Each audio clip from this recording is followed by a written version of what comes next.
it's a spiritual thing. I'd say it's interesting that like how people react to the Prometheus image is really a spiritual thing, and you can see that the people who really received it, Benjamin Franklin, Beethoven, Aeschylus, obviously inspired himself by the story. Uh, they are the operators on the highest level, right? They're able to like organize revolutions against empires, right? They're able to actually beat back globally extended empires and organize the population, and they're able, like Beethoven, to awaken something in the people that they didn't even know was there. And they're always dangling. It's the mystery, right? The mystery cults, their whole technique, their modus operandi is they're dangling a carrot in front of you, and the carrot is the promise of like gnosis and secret knowledge, but you have to go into the labyrinth, right? You have to take that leap of faith that you may develop remote viewing, right? You may be able to run through that wall or whatever else. So it's no different than like, I mean, that's also why hypnosis or all these things can often be very powerful. Like you're it's based also on the faith of the person, right, of the interlocutor. So there's a big element of faith in you getting these things or these things being real, and if the more you hold out for the mystery, the deeper you're in the labyrinth. And like it's human nature that like if you've gone so far down the labyrinth, usually people don't come back, right? Like they're kind of set in their ways, they've taken on a new set of beliefs, and that's actually the process of like repatterning people. Yeah, why do these Luciferians understand these questions of science and the role of science and the Promethean question? Why is that so clear, and why are they so focused on that? And when you talk to just regular people, I mean, this isn't an idea, this isn't a concept that they have. And if you talk to like classic scholars or whatnot, it's just a literary question, right? It's just a literary comparative literature, or, you know, classical Greek language studies or something like that. But the scholars don't really understand the socio-political implications of the images of man and the central role of the Promethean question in Western civilization. There's no visceral understanding of these things, and yet these guys do. Welcome, folks, to this week's follow-up lecture to, I think most of us here present today are aware or were present last week when Adam Sedia delivered a fantastic presentation on the universal lessons contained within Aeschylus's immortal Orestes trilogy, and some of the insights that have application for all time into the human condition, into political intrigue, into geopolitical manipulations, into how we are duped into becoming our own worst enemy, and how to escape those traps. So those insights were fantastic. The link to Adam's lecture will be in the description box for those who haven't watched this or are watching perhaps on YouTube.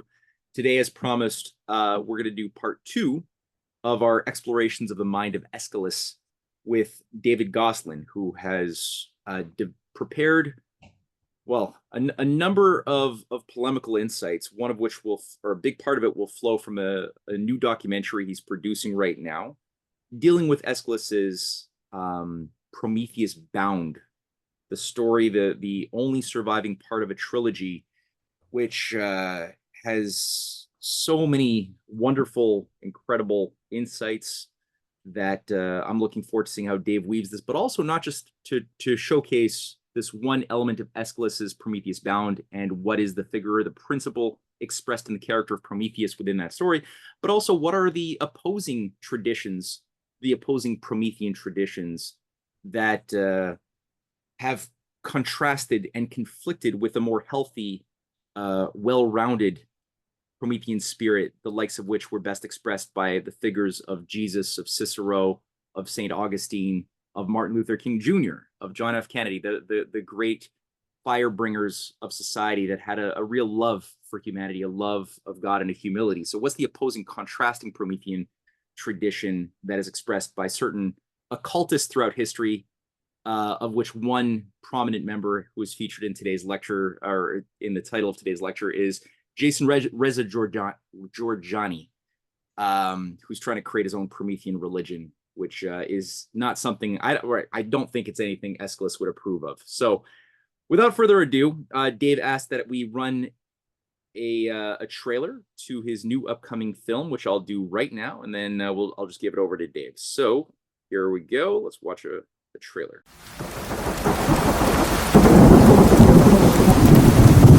Race of Titans, kinsmen of my blood, heaven's progeny, behold me shackled, bound to harsh rocks, like a ship moored fast by sailors, timid and fearful of night's thundering sea. Zeus, Kronos' vengeful son, transfixed me thus. Hephaestus' craft then hardened the god's rage.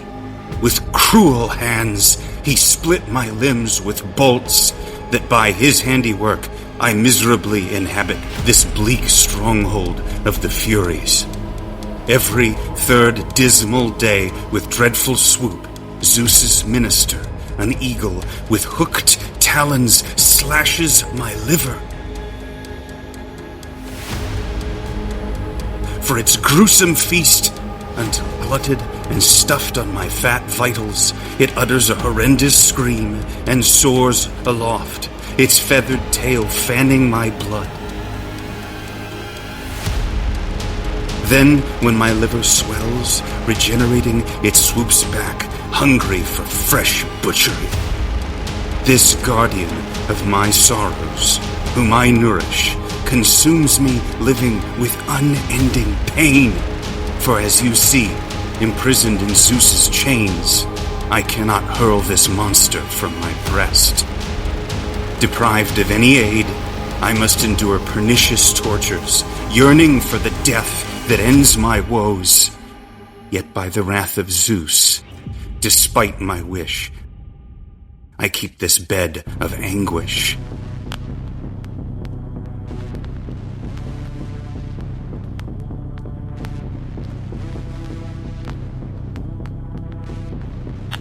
These ancient, grievous torments, magnified through horrid ages, fasten on my body, from which drops, melted by the torrid sun, run ceaselessly down the rocks of Caucasus.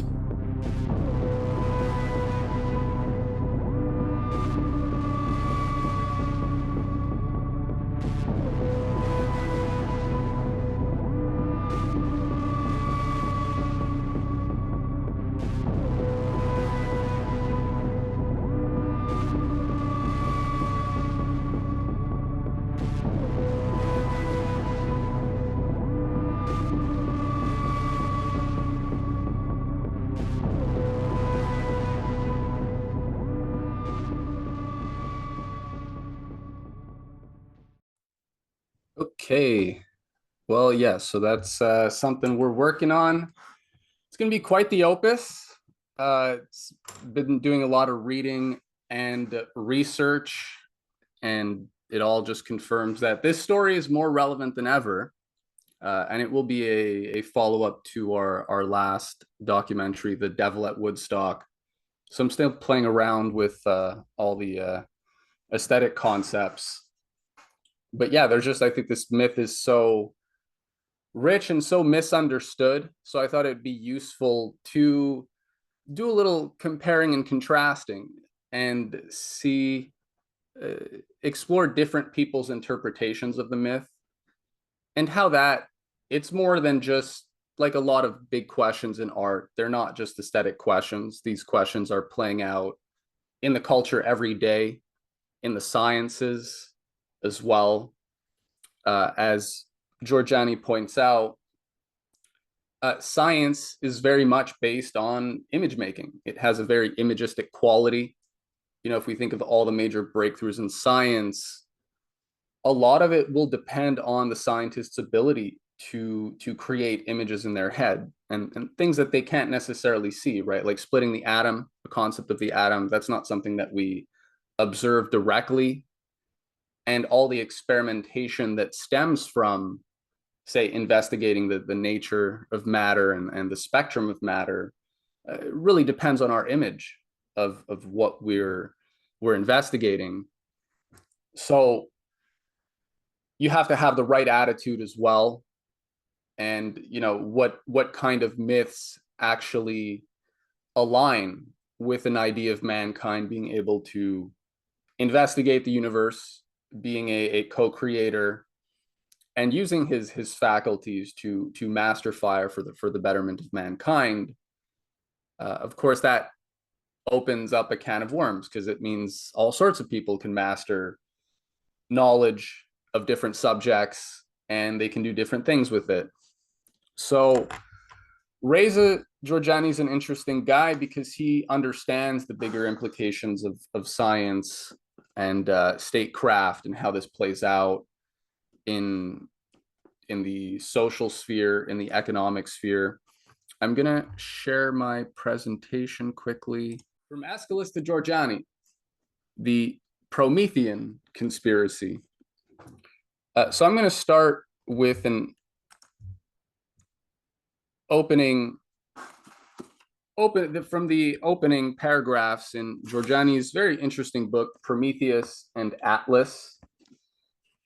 So yeah, the fact that Jorjani, who is unabashed and kind of open Luciferian, who's, you know, retooling certain very important ideas in Western civilization and using them to introduce new ideas or to extend the realm of science. I'd say, like a lot of the Jorjani's in the tradition of people like John Dee or Francis Bacon, who are very intelligent people who understand the Promethean nature of mankind, you could say, at least in some fashion.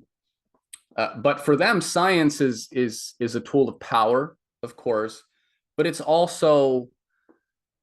it's basically just an opening to then introduce the occult. Really, that's, I think, the twist here, that Jorjani observes that science has a spectral quality, and also it's also kind of a specter, he says, because science has can have a very destabilizing effect on society, right? Or at least it changes society in very fundamental and radical ways.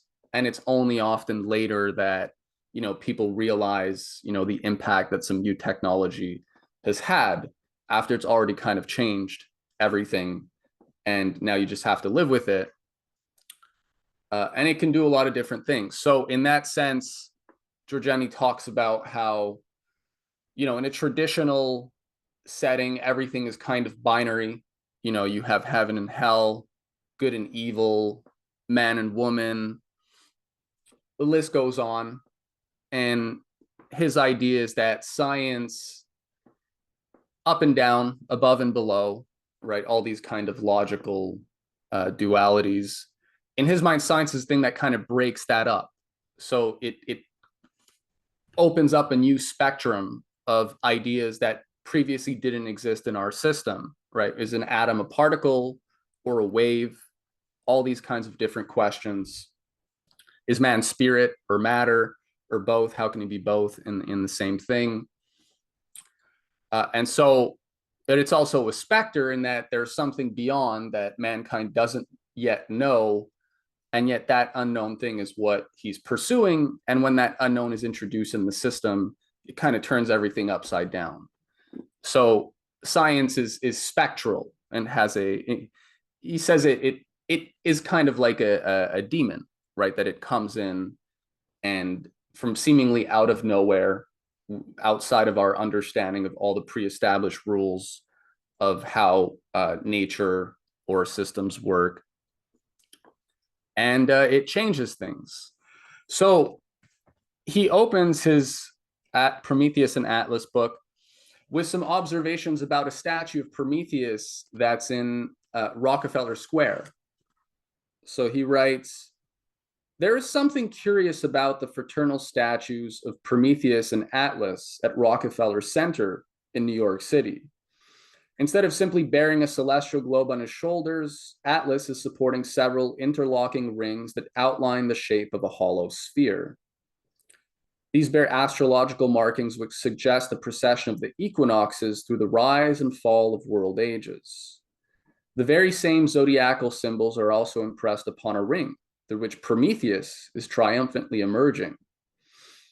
An inscription from the Greek tragedian Aeschylus reminds us that the torch of craftily stolen fire that he holds stands for techne, the essence of technology.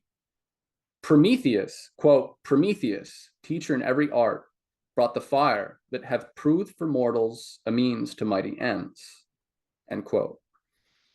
We find yet another hint to the meaning of this symbolism in a bolder inscription beneath a depiction of Zeus holding a compass over the central doorway of the main building that is visible immediately behind Prometheus, which reads, quote, wisdom and knowledge shall be the stability of thy times, end quote.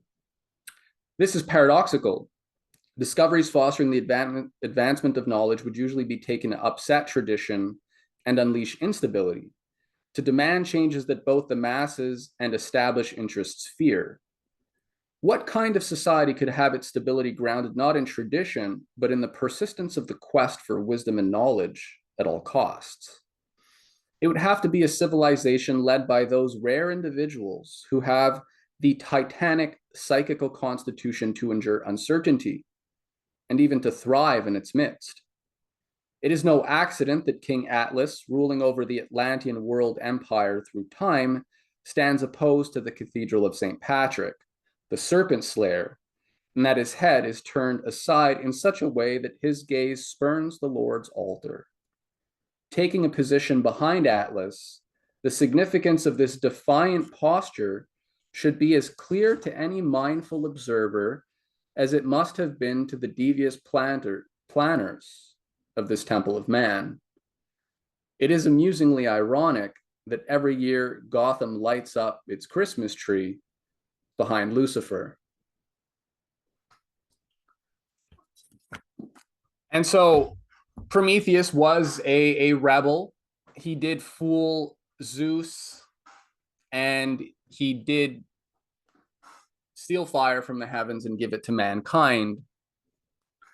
And so there is the interpretation of Prometheus as kind of a rebel figure. And so he's crafty, but yet this craft is also, as we learn in the myth, is also responsible for, I'm jumping ahead now, is also responsible for, you could say, I mean, when he gives mankind fire, what happens after? Yeah, I mean, just to lay out a bit of the myth, Prometheus has a brother, and him and Epimetheus, and they're creating man, and he gives man fire, which is what pisses Zeus off. So Zeus gets back at Prometheus by sending his brother Epimetheus. Epimetheus, the name means hindsight. Prometheus, the name means foresight. And so Epimetheus was warned not to accept any gifts from Zeus by his brother. So what does Zeus do? They create the first woman, and her name is Pandora. And Pandora means the all-gifted, because all the gods gave her different attributes: beauty, charm, intelligence, etc. But then also Zeus also gave her a jar that also contained all the evils of the world. So here, Pandora's name means all gifted because every god gave her a special trait like beauty, grace, and cleverness. However, Zeus also gave her a curious mind and a sealed jar, later filled with all human evils. This was not a mistake. Zeus designed her and the jar as a trap to punish humanity because Prometheus had stolen fire from the gods. Hey, sorry, Dave, I just missed that. Is this particular story coming from Hesiod or somewhere else? Well, this is just part of the story. I just mean... Yeah, so we're just looking at the overall myth, the story, the basic elements of it.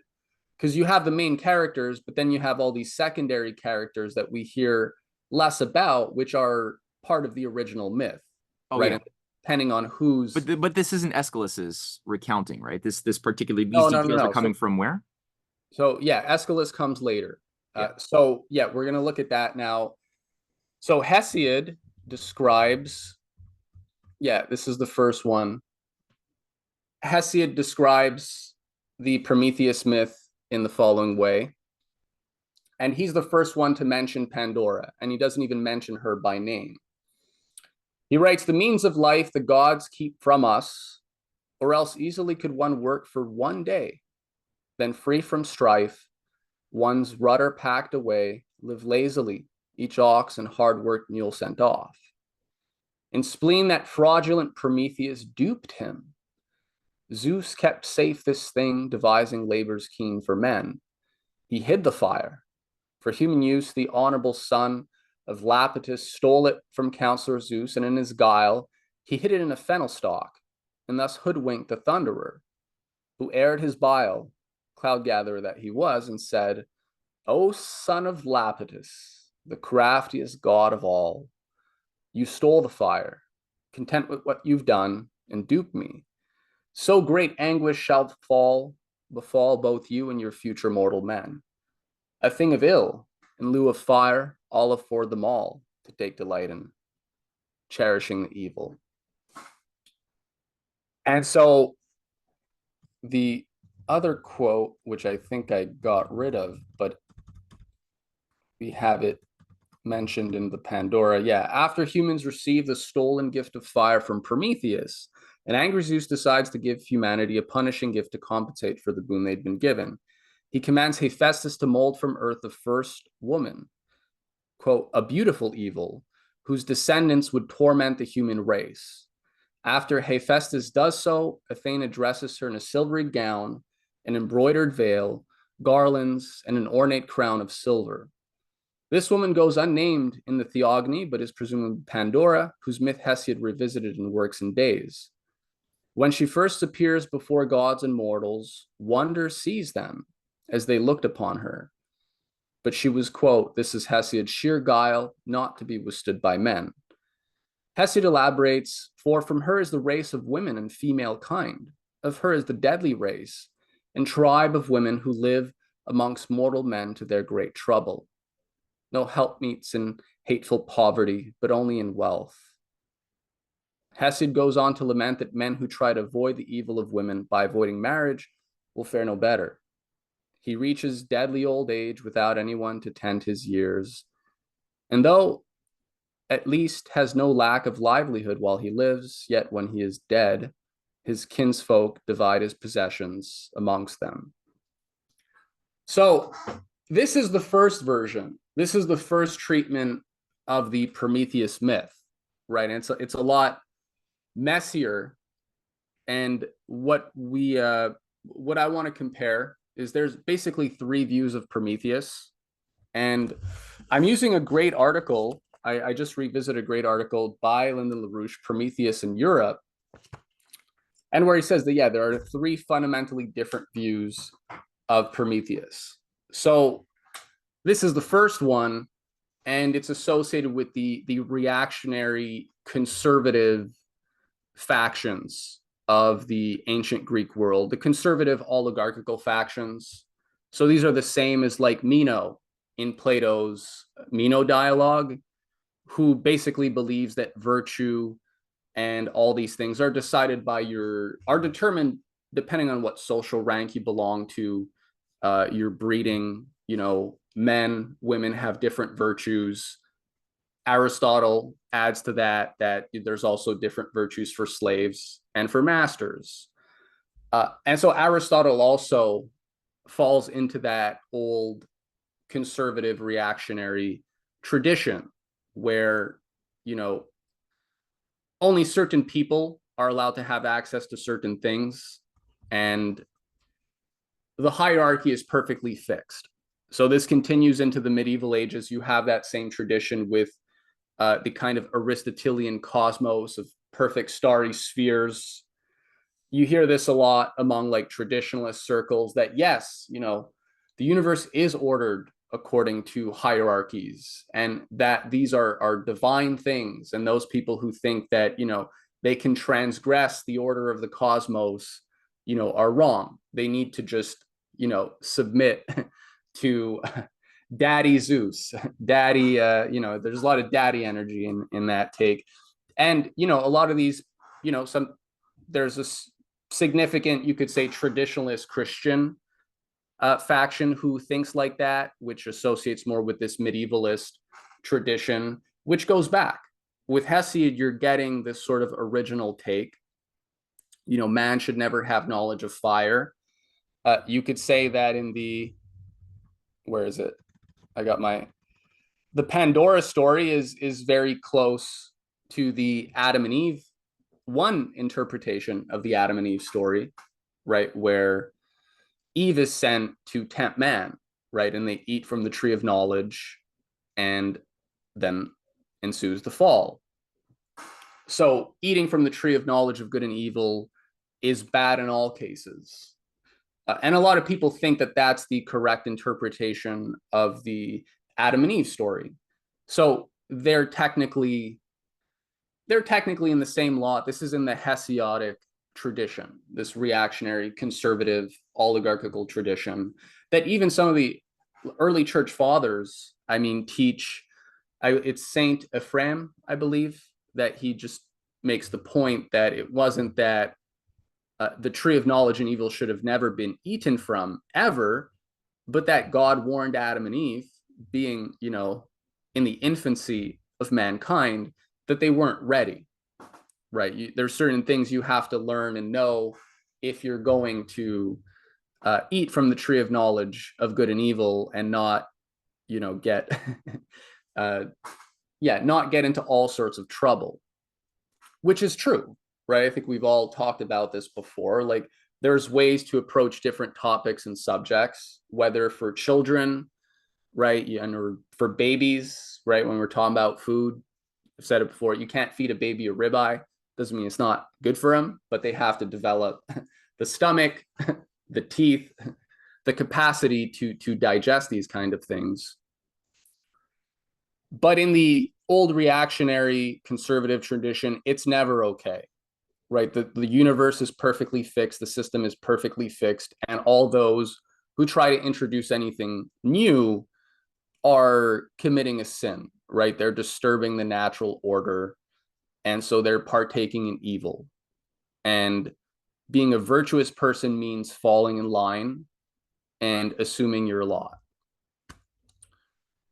So that's the first take on Prometheus. Now, the second take, which is also an interesting one, is Goethe. Goethe has a very famous poem, Prometheus, which was supposed to be, he was working on a complete drama, which he never completed, which is maybe good news for me, because I would like to do something like that. I have a lot of different notes and stuff, and I've already written stuff that Prometheus would be a nice follow-up to my short epic called Athena, because Prometheus and Athena are actually allies. When Prometheus creates man out of clay, it's Athena who's guiding him. We have that. Athena is the one informing him, and Athena is the one who gives man a soul, because he was still lifeless. He was just still a lifeless piece of clay until Athena gave him a soul, which is very similar to the way God breathed, soul into Adam and Eve. So that's also very interesting. So in the Goethe treatment, which LaRouche brings up in the Prometheus in Europe article, there's some very interesting comparisons that we can make. So I'll just read this one, and then maybe I wouldn't mind hearing what people think in terms of Goethe's take. So, Prometheus. Close up your heavens, Zeus, with vaporous clouds, and try out, like a boy knocking the heads off thistles, your strength against oak trees and mountain tops. You still must leave me, my earth standing, and my hut, which you did not build, and my hearth, for whose warm glow you envy me. I know of no poorer thing under the sun than you gods. Wretchedly, you feed your majesty on sacrificial offerings and the breath of prayers. And you would starve if children and beggars were not fools full of hope. When I was a child, not knowing which way to turn, I would raise my misguided eyes to the sun, as though up beyond was an ear that would hear my complaint, a heart like my own that would pity me in my anguish. Who helped me against the overweening titans? Who saved me from death, from slavery? Did you not accomplish all this yourself? My holy glowing heart. And in your youthful, well-meaning error, did you not glow with gratitude for your deliverance to that sleeper up there? I honor you? Why? Did you ever allay the agony that weighed me down? Did you ever dry my terrified eyes? Was I not forged into manhood by almighty time and everlasting destiny, my masters and yours? Perhaps you thought I should find life hateful and run away into wildernesses because not all my dreams blossom to maturity. Here I sit, making men in mine own image, a race that shall resemble me, that shall suffer and weep, know joy and delight, and be heedless of you as I am. So this, you could say, is a second take on Prometheus, who is here a rebel, right? He's big on self-reliance, wants to carve out his own path and create his own world. And he's kind of shaking his fist at the corrupted heavens. So Jorjani, as a Luciferian, also kind of, they fall into a similar area where his whole idea is that the Yahwists are hypocrites, right? The established orthodox order that claims to be just and moral is really pretty hypocritical, and they're more concerned with power and keeping people in line. And at least the Luciferians, right, even here, Prometheus, right, is he necessarily only concerned with justice, or is it a bit more of an adolescent kind of rebellion, kind of like the boomers, you could even say, right? There's a lot of, they saw the hypocrisy of their parents, right, and the older generation, kind of how everybody was so set in their ways. And there was a natural rebellion against that, but, and they wanted to, make their own way. So you have a lot of different variations on that. And you could just say there are questions of degrees in terms of, for Jorjani, the darkness is something that, the Yahwists claim to be against the darkness, but they indulge in these things too. They're just not honest about it. And that just makes for a world where people are not really allowed to tap into all their potential, right? Whether it's of their intellect, whether it's of taboos, things that are just verboten because of the nomos of the current, of the times. So, it's an interesting take. And, we naturally goes without saying that that is going to get you in trouble if you're not guided by a higher level of discernment. And if you do not, they want to get rid of all duality, right, between good and evil and all these things. These are technically artificial in the Luciferian take.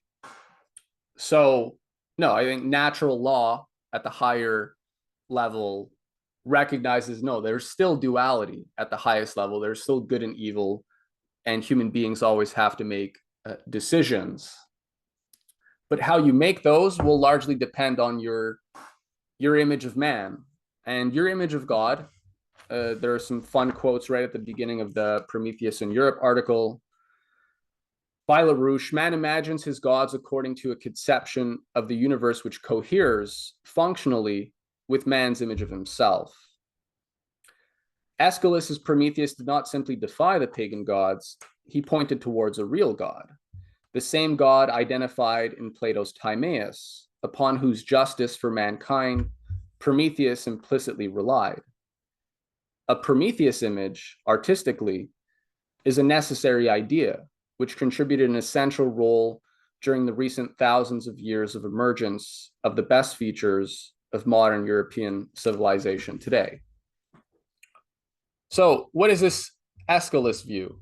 I'm going to jump around here. I'll just get this stuff out of the way. I just found a few very useful excerpts, passages.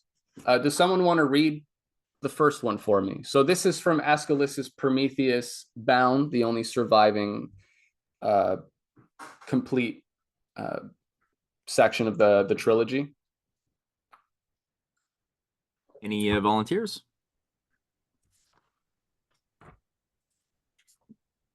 Yeah, I could do it if no one. Because yeah, I'll read other stuff, so it may as well. All right. So this is the character Oceanus. Yeah, one of secondary side characters. And all right. I see Prometheus, and I want to give you the best advice, although you yourself are wily. Learn to know yourself and adapt yourself to new ways, for new also is the ruler among the gods. If you hurl forth words so harsh and of such whetted edge, perhaps Zeus may hear you, though throned far off, high in the heavens, and then your present multitude of sorrows shall seem but childish sport. O wretched sufferer, put away your wrathful mood and try to find release from these miseries. Perhaps this advice may seem to you old and dull, but your plight, Prometheus, is only the wages of too boastful speech. You still have not learned humility, nor do you bend before misfortune, but would rather add even more miseries to those you already have. Therefore, take me as your teacher and do not add insult to injury, seeing that a harsh monarch now rules who is accountable to no one. So now I will depart and see whether I can release you from these sufferings. And may you hold your peace and be not too blustering of speech. Or can it be that for all your exceeding wisdom, you do not know that chastisement is inflicted on a wagging tongue?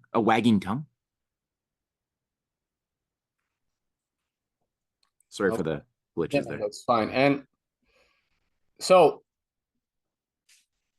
yeah, maybe now just to say before we go forward, I mean, Aeschylus created classical Greek tragedy. He was the first one to break away from just the sole protagonist and the earlier tradition of theater, which was really just one person or a chorus, first a chorus and then a person and a chorus. Aeschylus was the first one to really introduce more complex dialogue and development among the characters. And yeah, I just want to compare that with to Schiller's take and also from Prometheus in Europe. When we talk about, the origin of drama, Schiller writes on the employment of the chorus in tragedy, true art, however, does not aim merely at a temporary play. It seriously intends not to transpose a person into a merely momentary dream of freedom, but to make him really and in fact free.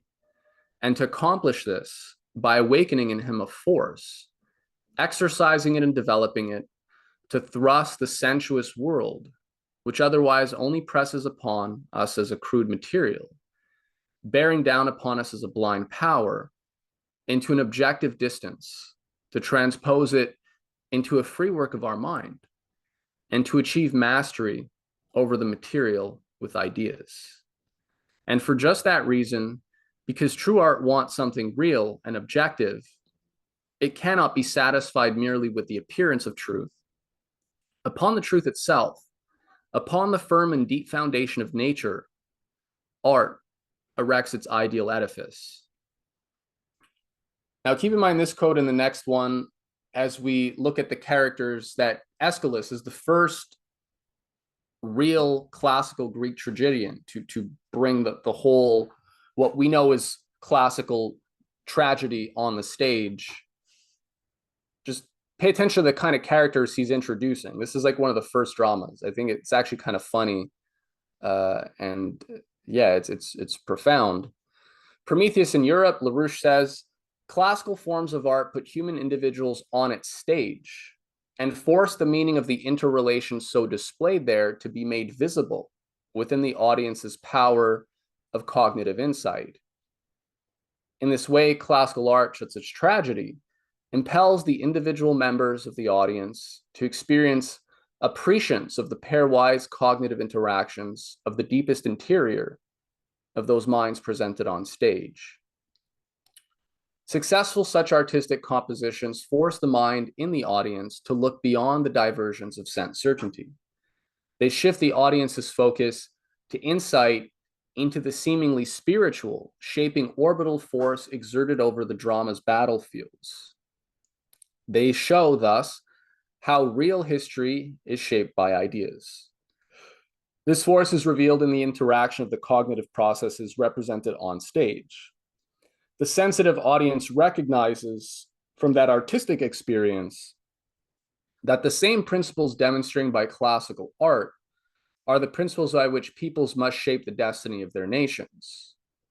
Thus, in this way, as the playwright and historian Friedrich Schiller defined the standard of competence for classical tragedy, the audience must leave the performance of the classical tragedy better, more insightful people than had entered the theater a few hours earlier. Now, I just want to compare these to last presentation. You know, Adam opened with Aristotle and his take on tragedy, which is really organized, one of the central ideas that to this day has been carried on into film and drama is the idea of catharsis, right? And a sort of purging of emotions. So Aristotle, as we read last time, tries an imitation, mimesis of an action that is serious, complete, and of a certain magnitude, through pity and fear, affecting the proper purgation, catharsis of these emotions. Now, these are two very different ideas of drama. And I think it's very easy. People are always in the habit of deferring to Aristotle on so many different topics because he just writes on everything, right? He just gives you a framework for this. This is how you should think about this. This is how you should think about this. This is how you can think about the heavens. This is how you can think about animals. This is how you can think about the relations between masters and slaves. This is how you can think about which is the best kind of state. This is how you can think about this, and this is how you can think about that. That's Aristotle's thing. He's just giving people frameworks on everything. But the thing that's not pointed out, you know, as much as people like to say catharsis has this kind of profound effect, it's temporary. The catharsis that Aristotle describes is temporary, and it's about using pity, pathos, right, fear, and heightened senses of emotion to induce in people a temporary altered state, which sure you could say gives them temporary relief. But you know, it's kind of, and this is what Hollywood films are, truly, right? They're entertaining, they're well made. I always like the Top Gun example because yeah, it's like it's a good movie. Sure, it's fun, it's cool. But like the US military is nothing like that, right? So same thing with I like the West Wing example because That was a really big show back in the day when I was little. And again, it's like a look inside the White House. This is how politics really happens, how so gritty. And, you got these old timers who are really actually trying to make a difference or whatnot. And they've got experience, but they've got to, be strong and, not let themselves be swayed by all sorts of different, the pandering and whatever. They have to play within the political games, but still try and stay above it. But then, yeah, it's actually nothing like that. But the creator, Andrew Sorkin of The West Wing, he said, and like he says it's all in Aristotle's Poetics. Read Aristotle's Poetics. This is how you make a great series. This is how you make a great movie. And that's essentially what dominates Hollywood today. That's very different from true art, however, from Schiller saying that, and just for that reason, because true art wants something real and objective, it cannot be satisfied merely with the appearance of truth. Upon the truth itself, upon the firm and deep foundation of nature, art erects its ideal edifice. And this is what Plato was arguing, which again, Aristotle, not a student of Plato, everything he wrote is always to try and either refute Plato, give a different take, or arguably just muddy the waters. The academy, Plato's academy, was ultimately it was a political intelligence operation, not different than, the way an Oxford or a Cambridge or a lot of these Ivy League universities in the United States, they're kind of intelligence operations, right? This is where you recruit people. This is where you disseminate the sacred myths that are curated by the experts, the gatekeepers. Plato, right? Aristotle talks about mimesis, imitation. Plato's whole critique is that, yeah, poets are imitators, right? They're skilled at imitating and recreating scenes that seem true to life, true to experience. But just because they seem true, right? Just because they have the appearance of truth doesn't mean they are. No matter how compelling they feel, no matter how moving or riveting they are, that's not the real thing. It's not it. That's not a standard. That can't be a standard for art. Or if it is, what happens as the imitations, right? The elaborate illusions that the very skilled artists are able to create. What if people continue to just imitate those, right? And lose their ability to discern between the imitations and what's actually true. And he gives the example, right? You have the example of the shoemaker. I'm pretty sure he uses the shoemaker example. If you're a painter, shoemaker is making a model of what he has as an idea of a shoe, right? There's an infinite possible kinds of shoes, but he can make certain kinds of shoes, right? He has the skill, the technique to do it. Then you have the painter who's an imitator, who can paint you a shoe, but it doesn't mean he knows how to make a shoe. No matter how good that image of a shoe looks like, doesn't mean he has knowledge of, how to be a cobbler. And so poets are in this position, the image makers of society are in this position that leaves the philosopher a bit ambivalent, because if the major image makers in society don't necessarily have knowledge of the things that they're depicting, there's no reason to assume that all the depictions that then make up the images that people have of the world, of themselves, there's no reason to assume they're correct just because they're compelling. So for Aristotle, this doesn't really matter. Aristotle has like one measly line on the question of truth in his Poetics. It's just how to create compelling images and to get people to feel intensely. And if you can do that, you're a good artist. You're going to go far. You're going to be popular. You're going to be loved. So that's the issue. So now let's go back to Aeschylus's treatment. So we had Oceanus here, which I almost want to He says, put away your wrathful mood and try to find release from these miseries.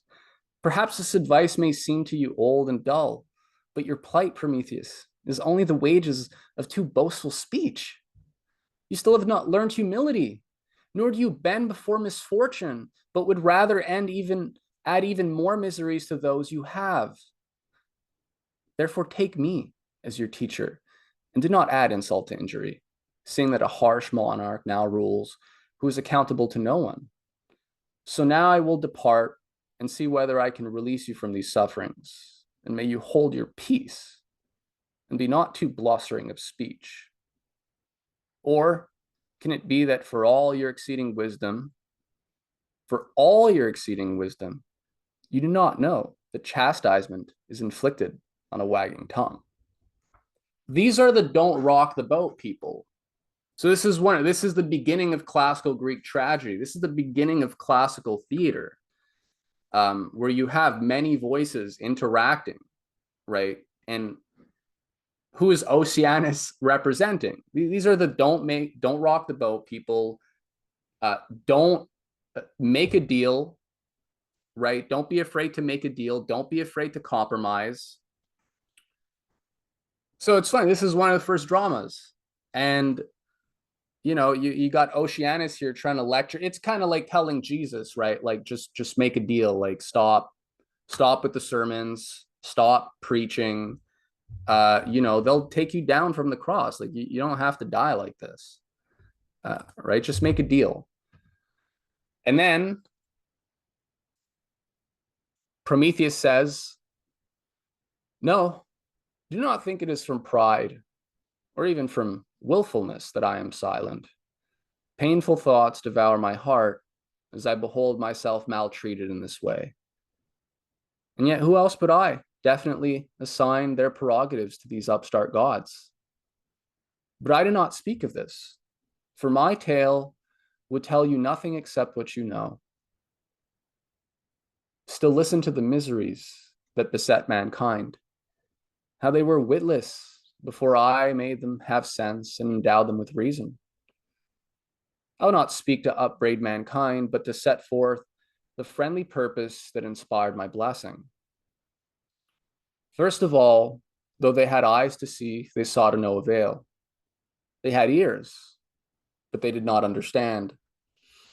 But just as shapes and dreams, throughout their length of days, without purpose, they wrought all things in confusion.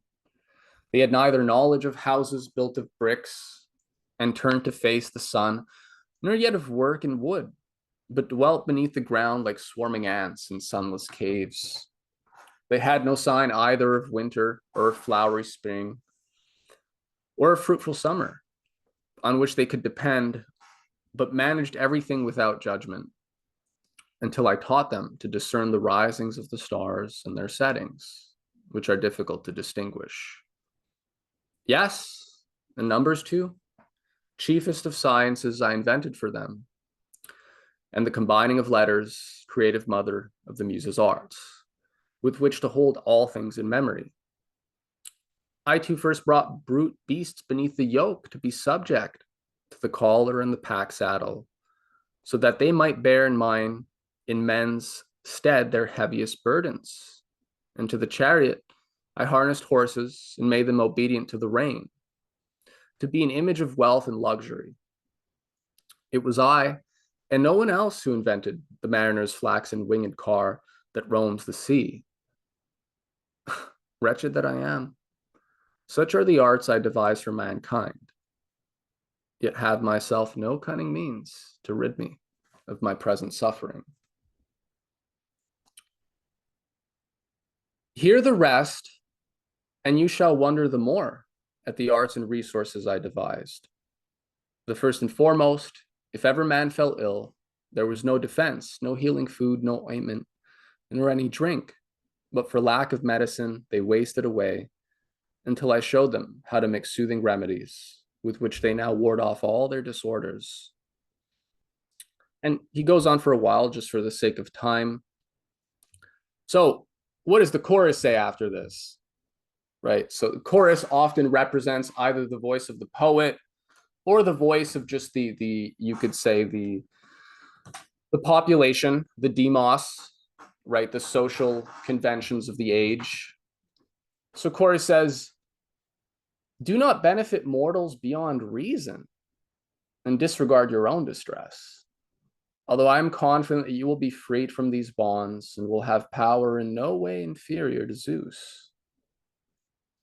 So again, like man, and he's not wrong. Chorus is not fully wrong in the sense that, you know, there's always been a Promethean struggle, and yet very few people are ever really conscious of that, right? We have all sorts of different stories about, you know, what is the struggles, right? It's the left versus the right. It's the capitalists versus the communists. It's the, you know, the Yahwists versus the Satan as well. Christians versus the devil. But the Promethean struggle and the Promethean myth technically holds true from the earliest times of man, from the earliest times when man actually had knowledge of fire. And whatever framework you're working in, you're going to have to engage in the Promethean image and question of man and his role in the universe, if you're really treating the bigger questions of society, regardless of what side you're on. So Prometheus says, not in this way is fate, who brings all to fulfillment, destined to complete this course. Right, so he won't get more power than Zeus necessarily. That's not what fate is necessarily entailing. Only when I have been bent by pangs and tortures infinite am I to escape my bondage. Skill is weaker by far than necessity. Chorus, who then is the helmsman? Well, skill is weaker by far than necessity. Who then is the helmsman of necessity? The three-shaped fates and mindful furies. So in that quote, we said that Aeschylus is pointing toward a real God, the same God identified in plays Timaeus, upon whose justice for mankind Prometheus implicitly relied. Necessity is more powerful than even Zeus or any of the gods, right? There's a higher principle of natural law that no one is above.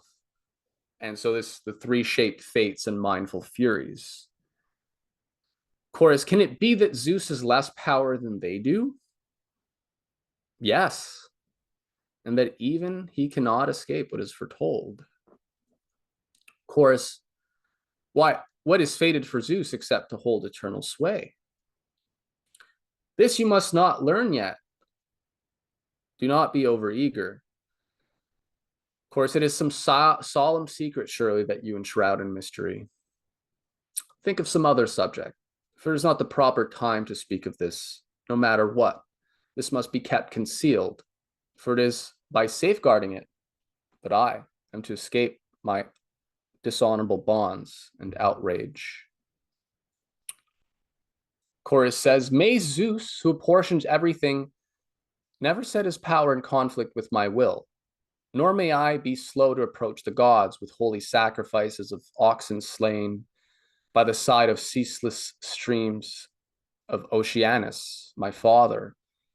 And may I not offend in speech, but may this rule abide in my heart and never fade away. Sweet it is to pass all the length of life amid confident hopes, feeding the heart in glad festivities. But I shudder as I look on you, racked by infinite tortures. You have no fear of Zeus, Prometheus, but in self-will, you reverence mortals too much. Again, beginning of father of classical Greek tragedy, of theater, of drama, really, in the West. And so what do you have here? Oceanus and the chorus. These are the let's make a deal people. These are the choruses. We know it's a lie, right? We know the laws that we all have to live by are irrational and they don't make sense. But these are the people that are okay with living with the lie because they can reap benefits, right? If they play by the rules. And so these are the people that Prometheus is interacting with, which is really funny, right? Because there's such the contrast in, you know, the epistemological level of the different characters. It's funny. And I mean, it's technically, this is truly timeless in that, I mean, this is the same thing today. So again, clearly this is an example of a drama that is really has its foundations firmly rooted in truth and isn't just concerned with appearances of truth, right? Apparent verisimilitude of what seem like the way the world works, but actually getting to something spiritually and psychologically much deeper. Come, my friend, how mutual was your reciprocity? Tell me, what kind of help is there in creatures of a day? What aid? Do you not see the helpless infirmity, no better than a dream in which the blind generation of men is shackled? Never shall the counsels of mortal men transgress the ordering of Zeus.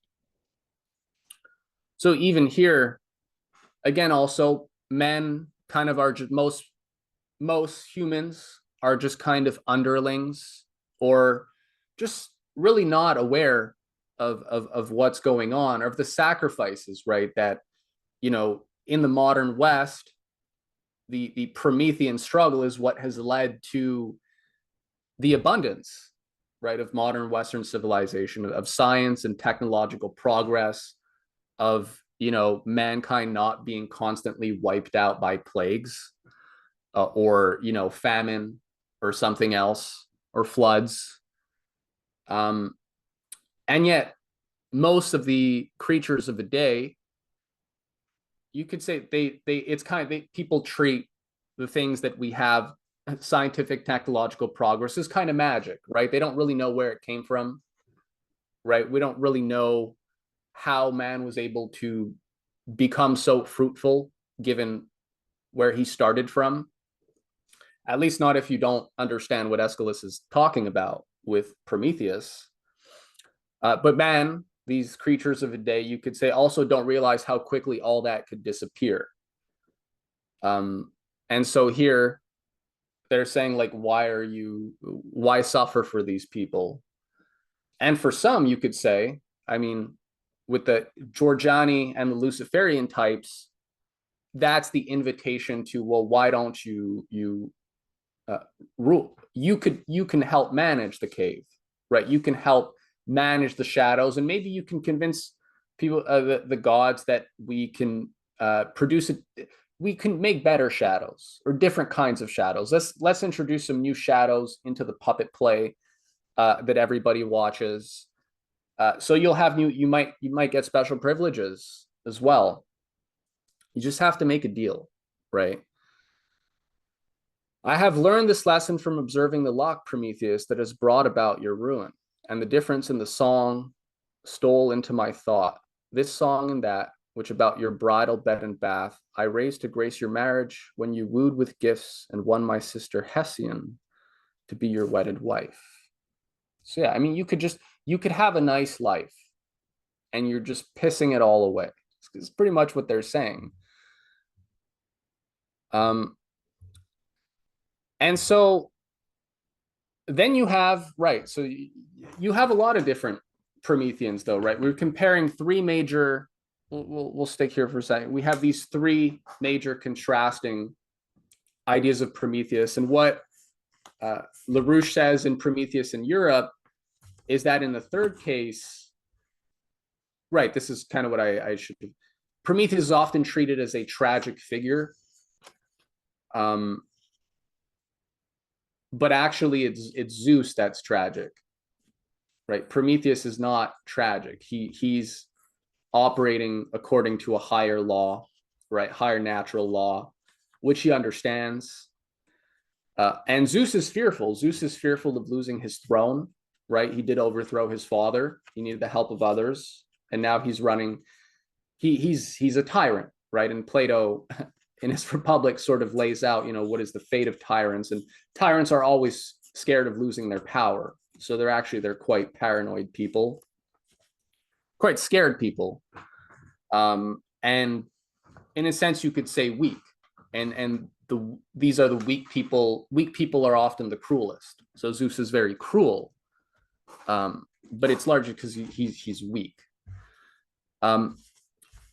So yeah, that's a different take, right, in terms of what kind of identity Aeschylus is advancing here, and that ultimately the Prometheus Unbound that we don't have, but we, thanks to my friend Carrie Job, he did do some great work on reconstructing the final version of the final piece in the trilogy.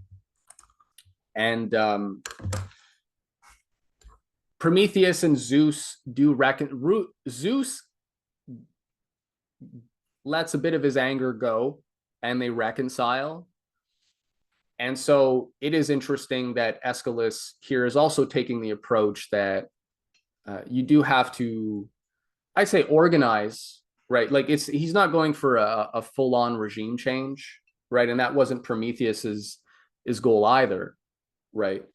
But it was sticking to principle and sort of demonstrating, sticking to those principles until the end, seeing that, ultimately, oftentimes that's what's necessary. That the biggest changes happen not by just changing the regime also, I'd say, because even if we think about political discourse today, Tim Dillon has a great take that I like, which is that, people are always complaining about the corruption of the political classes and all that, whether you're a Marxist, whether you're an anti-capitalist, whether you're this or that, or you're defending the powers that be as a traditionalist, reactionary conservative or something,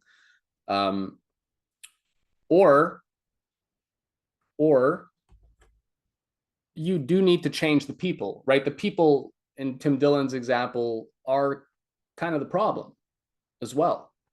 And when do they get shamed, right? When do they get held responsible for all the horse shit that they adhere to, right? And most people just seem to get a pass, right, for everything that they believe that is just total nonsense, that was spoon-fed to them by these prefabricated narratives.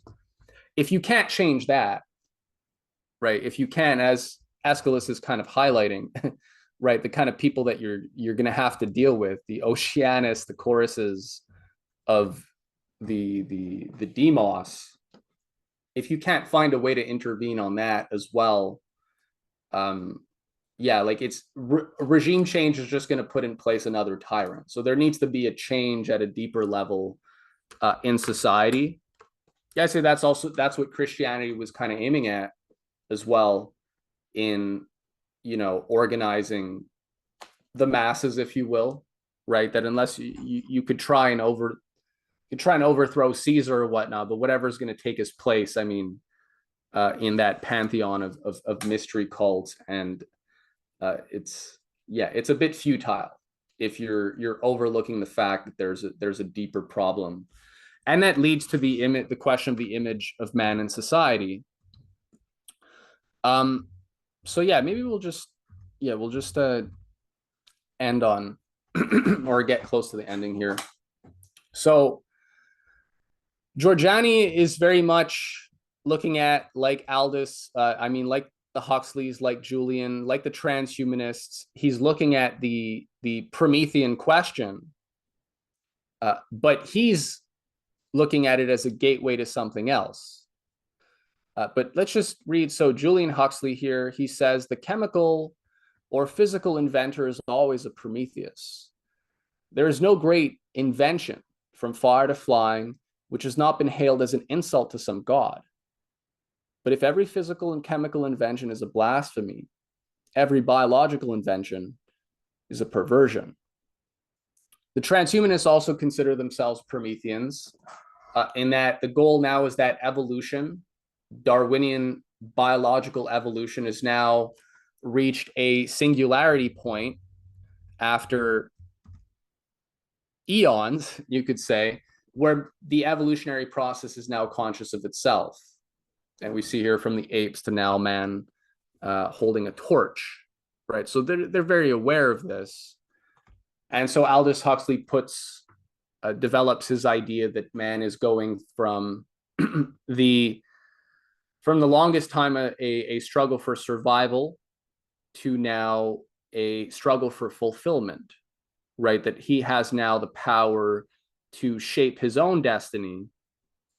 And the role of the transhumanists is to bring about this new, man is not a finished work. Prometheus created man and gave him techne, but now man can take the next step and create a new kind of man, right? And that has to do with, for a Julian Huxley, that has to do with using biology, psychology, chemistry to take control of the reproduction of man itself. So in the same way Prometheus created the first humans, now the transhumanists will create the 2.0 humans and the 3.0 humans. But I think the ruse with these guys is that they're saying they're going to make mankind better, right? They're saying we're going to improve mankind. But they're actually like the occultists who are saying mankind is going to tap into these latent hidden potentials and all these hidden human potentials, whether it's remote viewing, telepathy, all these telekinesis, which is Jorjani talks about all these things. It's actually to take away, it's actually to enslave mankind. They're not, we're going to give you all these powers, so now you have to adopt this worldview that they're pushing, this evolutionary and transhumanist worldview. But finally, I mean, that's how you get enslaved, is you accept their promise of being given these new powers, but really you're just gonna, in the case of the occult stuff, you're just gonna wander into a labyrinth of mysticism and trying to tune into your third eye. And when you're done that process, you just won't even know what reality is anymore, right? You're going to be concerned with UFOs, mind reading, and whatever secret powers, right? Different people have different powers. And Jorjani makes an interesting point, though. They say that in the same way that certain artists have certain skills, they have certain talents, certain scientists, right, have a certain knack for whether it's theoretical or experimental work. There's also people who have special abilities, and these have just been latent because of our overly materialist philosophy and the Taoists, right, and these sort of orthodox spiritual system that forbids accessing all these other agencies and faculties, at which point they would lose control over the narrative completely. So it's not that man doesn't have these other hidden powers, or there isn't this psychical world that is actually related to science, right? It's part of the unknown. And until you understand it, it's just kind of mysterious, and the forces of nature kind of just work on you, kind of like specters, right? We don't understand a lot of things about the universe, and they just are, and they happen, and we are subject to them. So you have weird ones, right? People will say like, yeah, I haven't talked to a person for I didn't talk to this person for 10 years. And then, I was thinking of them and they suddenly called me or something. You'll often hear stories like that. Or Jung gives the example of patients having this very strange condition that they've never seen before, but then you'll see it twice in a day, and then you'll never see it again. And you do hear stories like that, where there's like a certain thing, like no one's never seen it in your 60 years of practice of work or something, and all of a sudden you see it twice in a day, and then you never see it again, right? So he's getting into synchronicity stuff. So they'll talk about that. And what I think is clever but also interesting is that technically Jorjani's not wrong, that there is an element of mystery to science, right? Like how mankind is able to, as Plato says, right, in the Phaedo dialogue, how he's able to remember ideas that he didn't, up until that moment, no one else had thought or had. And when you make a discovery, you're discovering something that you did not know. So how do you know it's the thing you were looking for? There's a mystery to the soul, right? There's undoubtedly at the heart of science is a mystery. And Nicholas of Cusa, also theologian, cardinal, makes this point that science actually begins with faith, because you're taking a leap of faith that mankind can actually know something to begin with. Even before he knows it, right, he's having to make a leap of faith that he's investigating a thing that can be known in the first place. So there's always that element of mystery. And now with our friends here, they're just saying, well, the UFO stuff, all these other, these phenomena that you have countless reports about are actually just this next level of mystery and the unknown that scares people in the same way that science and the Promethean idea scares the ruling establishment, because it's going to overturn everything that we thought we knew. And that is what scientific revolutions do. And that is why the Promethean question is always a taboo in society, right? It's never mainstream. It's always kind of on the sidelines.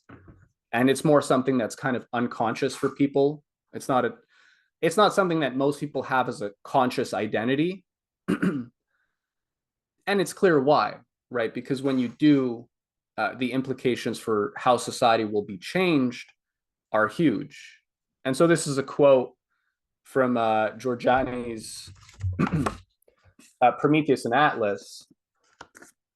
In his 1909 essay, The Final Impressions of a Psychical Researcher, William James commits himself to the view that honest empirical study of phenomena, traditionally deemed, quote, supernatural, and associated with religion, will lead to the next great scientific revolution. Matt, you want to do an evil voice? I only do good evil British voices. He's American. Evil voices are very, I don't do them so well. Okay. I could read it though. Go ahead. Yeah. Okay. I find myself believing that there is something in these never-ending reports, although I haven't yet the least positive notion of the something. It becomes, to my mind, simply a very worthy problem for investigation. The first difference between the psychical researcher and the inexpert person is that the former realizes the commonness and typicality of the phenomena here, while the latter, less informed, thinks it's so rare as to be unworthy of attention. I wish to go on record for the commonness. When was not the science of the future stirred to its conquering activities by the little rebellious exceptions to the science of the present? Hardly as yet has the surface of the facts called psychic begun to be scratched for scientific purposes. It is through these following facts, I am persuaded, that the greatest scientific conquests of the coming generation will be achieved. Then Jorjani writes, but it did not happen in the coming generation, or even in the one after that. Why not?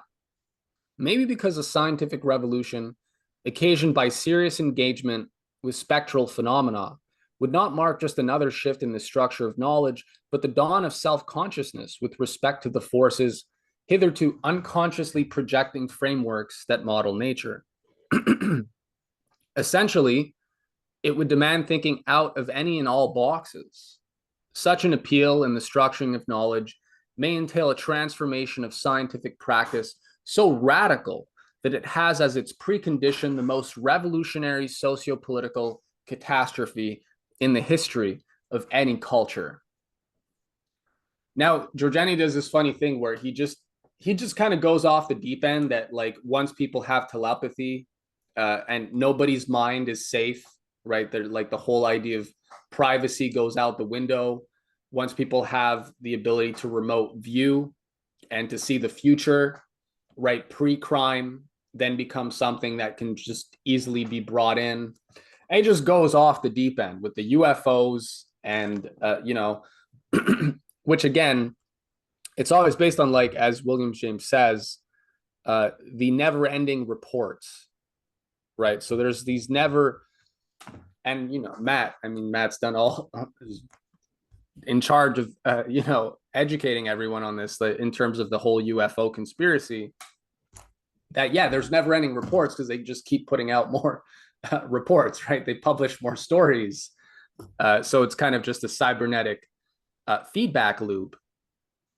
But Jorjani understands what I think is important is that why do these Luciferians understand these questions of science and the role of science and the Promethean question? Why is that so clear, and why are they so focused on that? And when you talk to just regular people, I mean, this isn't an idea. This isn't a concept that they have.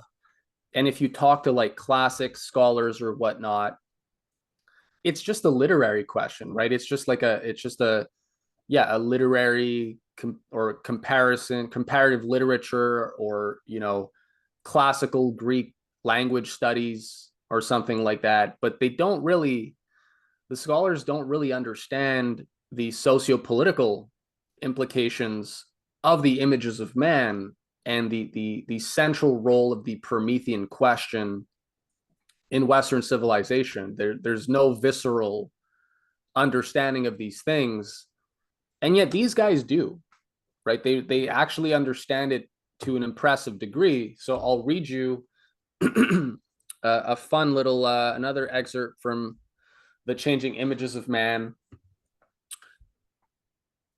The scientific inquiry is not something that can be examined apart from the society in which it is embedded. An active, dynamic process exists among the developing scientific knowledge, its technical applications, and the surrounding cultural context.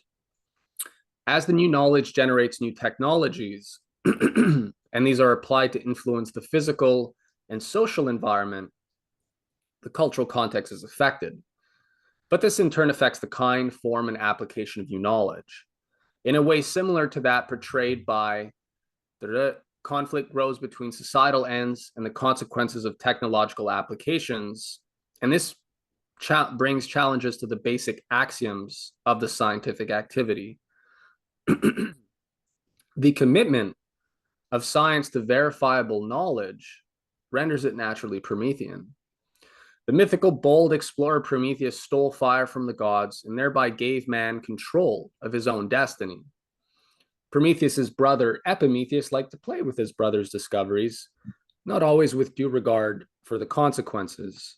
The gods, angry over Prometheus's theft, gained their revenge by sending Epimetheus a wife, Pandora, with her proverbial box, which upon being opened released all mankind's ills and troubles. Only hope remained inside, to preserve man's sanity in the face of his new misfortune. As the rope points out, our age, the age of the new Prometheans, illustrates, as does no other age, the depth of the Promethean myth. Never before have the Prometheans been so daring. Never before have the Epimetheans been so rash. And never has Pandora's box been so cramped with menace. One last one. This Promethean-Epimethean conflict between science and civilization is one, perhaps the dominant force, presently modifying the patterns of scientific conceptualization and experiment.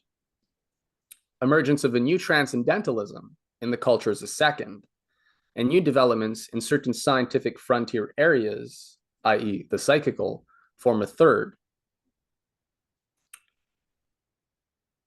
The goals of society influenced by the cultural image of man in the universe help to define the research territory of science. Thus, the content of science is affected by the prevailing image of man. Then the act of scientific inquiry involves another set of image processes involving models of the problem to be investigated. Many scientists have stressed the importance of proper imaging in scientific investigation. One nuclear physicist, Martin Deutsch, has remarked, "In my own work, I've been puzzled by the striking degree to which an experimenter's preconceived image of the process he's investigating determines the outcome of his observations.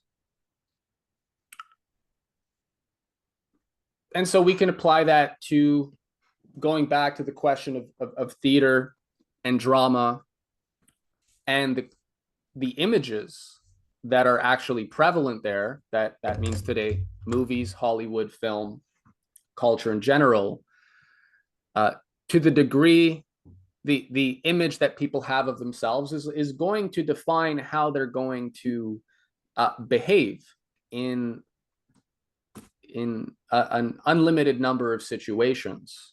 So it's at a higher level of, in terms of the dynamic shaping history, much like in a play, as LaRouche is talking about at the beginning, the interaction between the different voices, what's shaping all that, the natural law and the principles at play.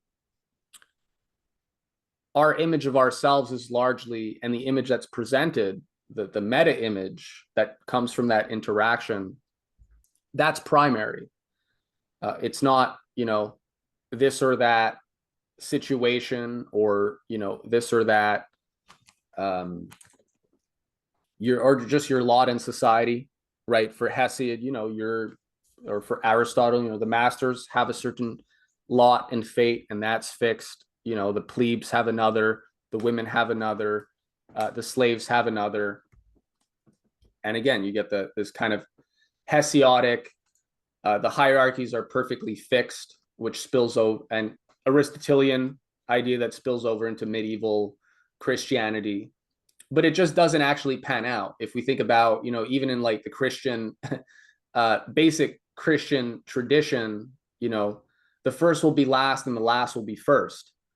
In the Old Testament, the kings are constantly, and their empires are constantly, falling, crashing down. Pride always brings them down. Someone else rises up. Empires always rise and fall.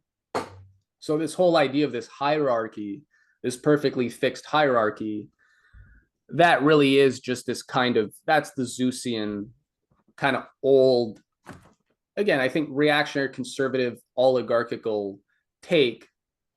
And then you have the more Luciferian transhumanist one, which does want to change things, but they want to change things in a much more, right? They're like the rebellious upstarts that have a much bolder vision and are not so set in their ways. And they're much more ambitious and clever as a result, because they have to maneuver. And then you have most of the people who are just not aware that all this is going on, which again, Aeschylus captures perfectly in the Prometheus drama. So yeah, I don't think this is something that we can get away from. And this is kind of the Promethean story is technically the most futuristic or forward looking of all the Greek myths, because it technically it didn't even apply in a way that's even imaginable back then, the way it applies today. So it's more relevant now with all the science and the knowledge that exists today, right? And innovations that are happening in certain parts of the world.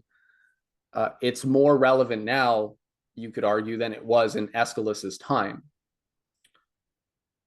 So yeah, I'll leave it at there. And I apologize, my presentation was kind of disjointed. I didn't have nearly as much time as I wanted to work everything out, but that's also why the film is coming, and we're gonna, there's a lot. Yeah, we're gonna be doing a lot. So yeah, thanks guys.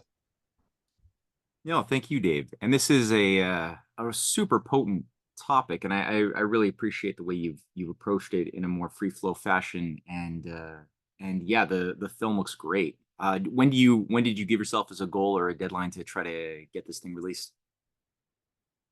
Oh, you're on mute. You went on mute. Well, I mean, originally it was supposed to be released on, I just realized it is the Woodstock anniversary now. I've just been so busy, I actually lost track. It was supposed to be released today, I guess, like if when I originally planned it, months ago. But yeah, no specific date. Hopefully, it should in the next months for sure. Now that I'm done a lot of other stuff, I had a lot of reading and yeah. No, that's good.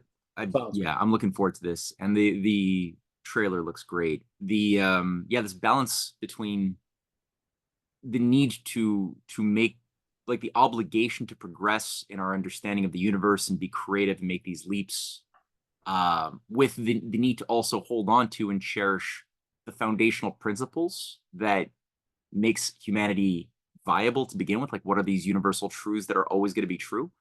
This is something which the oligarchy just seems to be so hard-headed and refuses to try to shift their, I guess it's the species character of the oligarchical system, I suppose, that they just can't resolve this seeming paradox of change and no change in a way that doesn't involve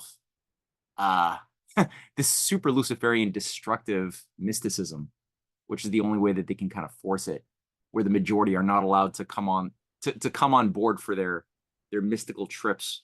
It's something only reserved for this elitist small class at the top of the pyramid, as Julian and Thomas Huxley and company and Jorjani all define themselves somehow to be part of this, elite.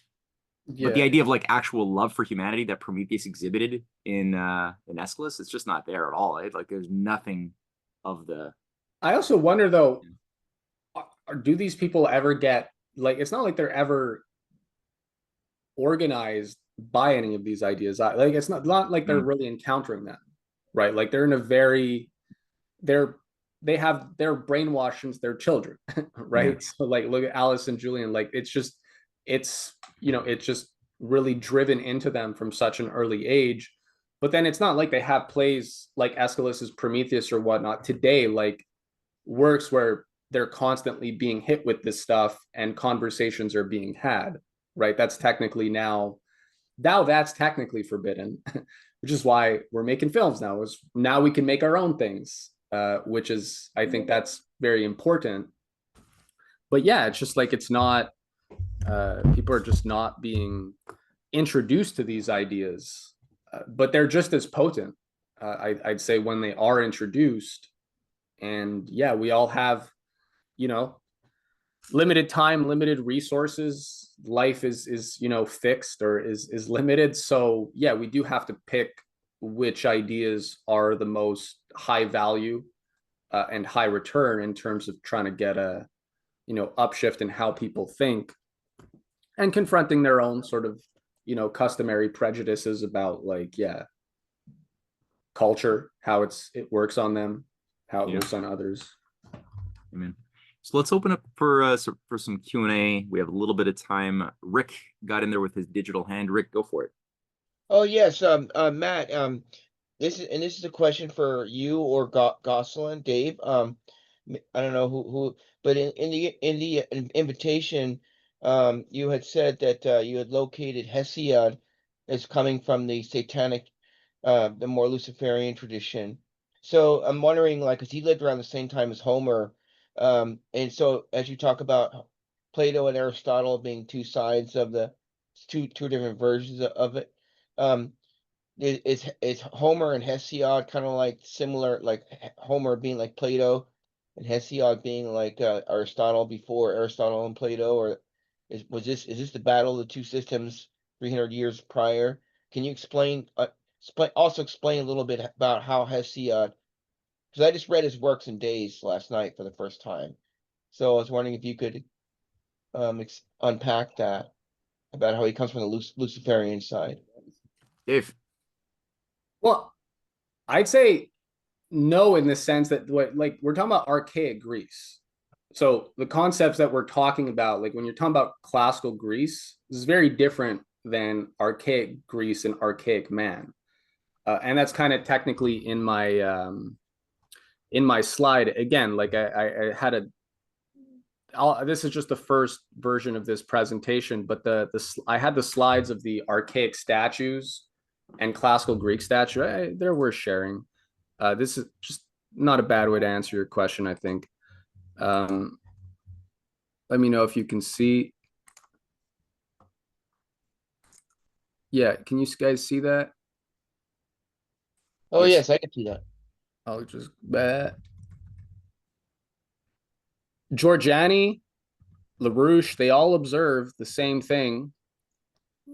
Different scholars who are, comparing. Just the sculpture is very static, right? And like an archaic man, you don't have free will yet, right? Free will is not really a concept. Human beings are essentially puppets, right? And they're being directed by fate, and there are all these forces, outside forces, specters, daemons, right, that are kind of acting on them.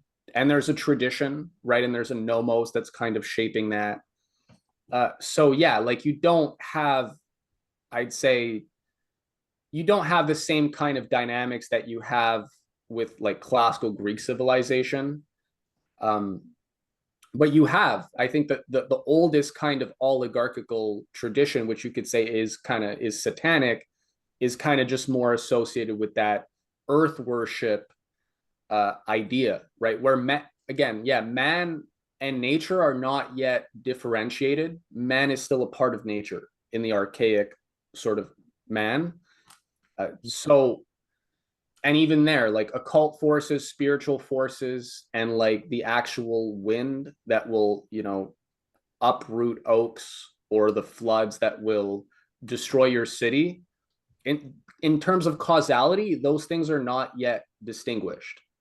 But you have the attitude, you still have that within the oligarchical ruling class of no change, right? Prometheus is not allowed to give man knowledge of fire. There's already a perfect hierarchy in nature, and nobody should violate that. And what you see with classical Greece, right, you see not only with the drama, where now you have a dialogue among different voices, right? And it's not just this guy's take or that guy's take, or what this person says or that person says, or what the laws are, or what where the gods came from. It's a polyphony of voices. It's a dynamism, right? So in the same way that you have this static sculptural tradition where men are basically, lifeless bodies that are they're puppets that are directed. You get with classical sculpture, all of a sudden you have a dynamism. It's not this Cartesian kind of just straight lines and rectilinear. It's there's a curvature, and curvature is associated with change and a dialogue, polyphony.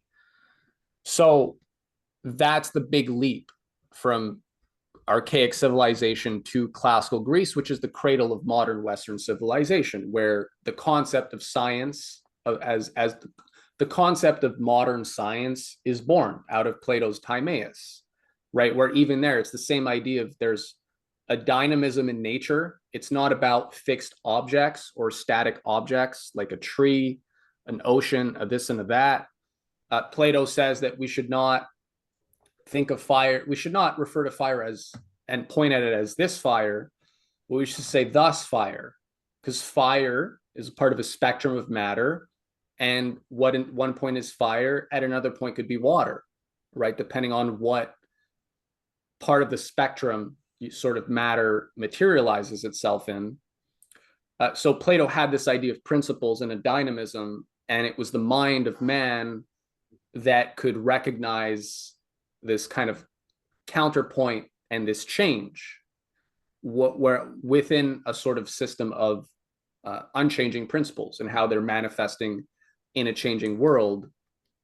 So you see that across Greek culture. You see that across Greek culture, that change towards this kind of dynamic and dialogos that just didn't exist in the first tragedies, the first dramas before Aeschylus, and before these sculptors. Like on the left is Praxiteles, on the right is Scopas, and in the center is Phidias. Scopas, Praxiteles are in the 5th century, and Praxiteles is the 4th century. And just to say, by the end, where's my After Euripides' death, yeah, with the decline of tragedy after Euripides' death, 406, and the defeat of Athens, tragedy is pretty much over. So like the golden age of tragedy, or what we know is tragedy that gave birth to all the best traditions in the West, it basically, it was like for 50 years. That's all it was. So yeah, I that's my answer, and I'm realizing I left some stuff out of my presentation, but that's good. I just Thank you.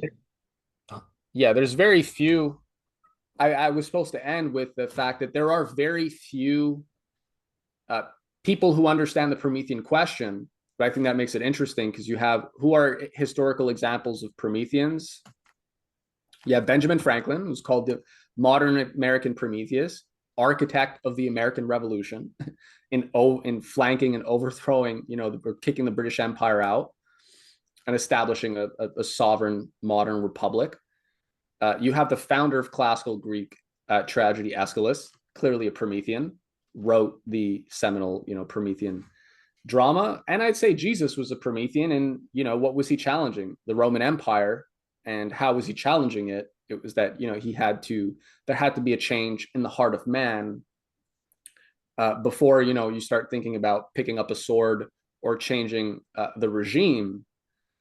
Again, going back to today, people complaining about the political elites and the corruption and all that. And finally, you see that like people just swallow horseshit nonstop.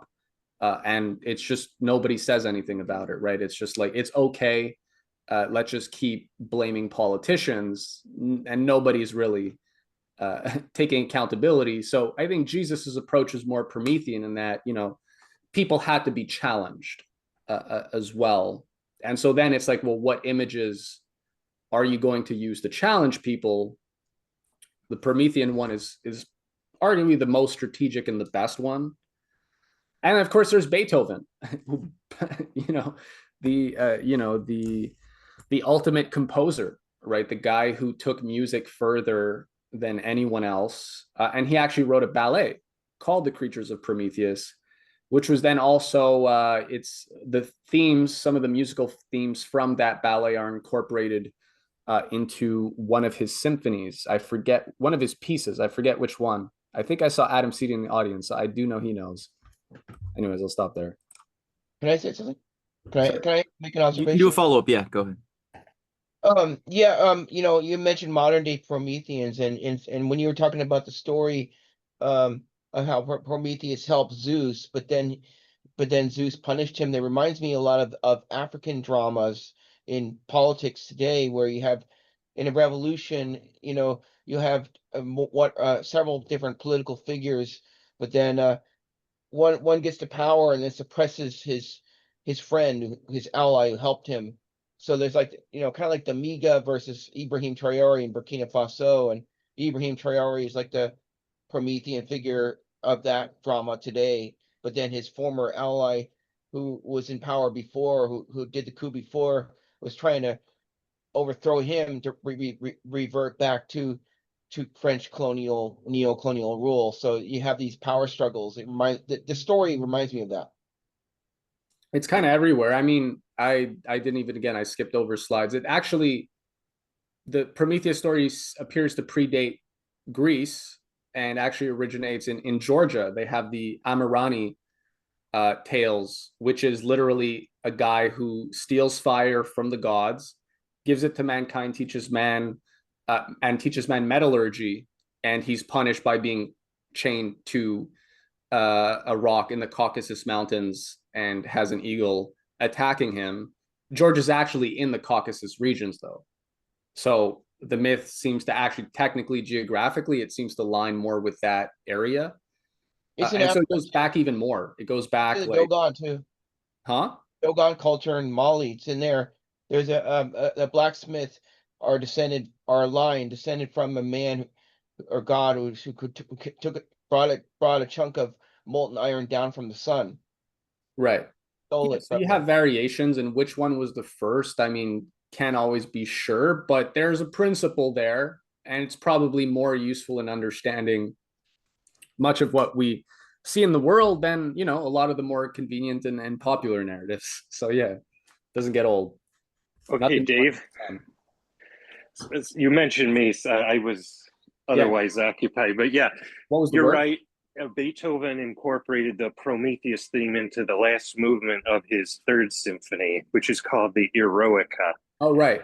And then also there's a set of piano variations on the theme, Opus 35, I think, which I recommend you check out as well.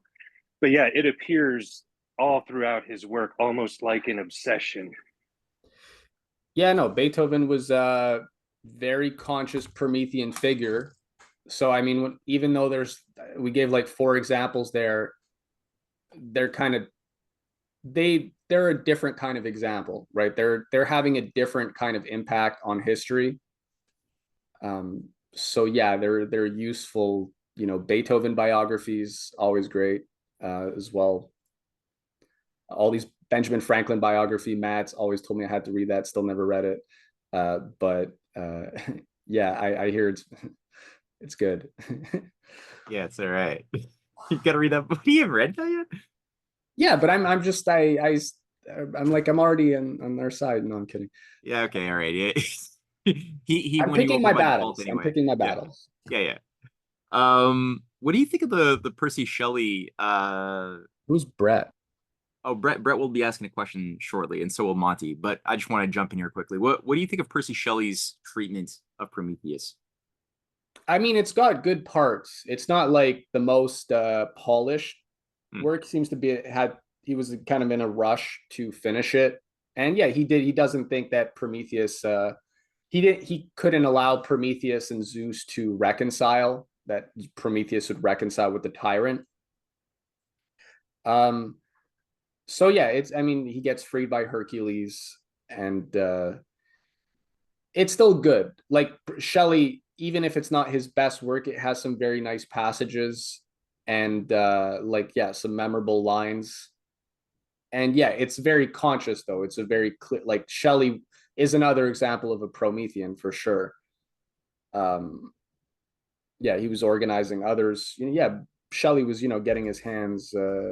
Shelley was intervening into the political sphere. I still need to read that piece he wrote on like the political dynamics of England and the age. Like Shelley was really dialed in. He got killed early on. Yeah. Well, I remember reading, there was one piece that he wrote that exposes the Bank of England and the subversive financier takeover of England of the Glorious Revolution. Like he went into quite a high degree of detail. That's surprising. And a lot of these works, which are really deep, like these are thorough pieces of research, are not really well known at all. They've done a good job of scrubbing the records of these very, very strong exposés he was pulling off, while doing also these groundbreaking poems and plays as well.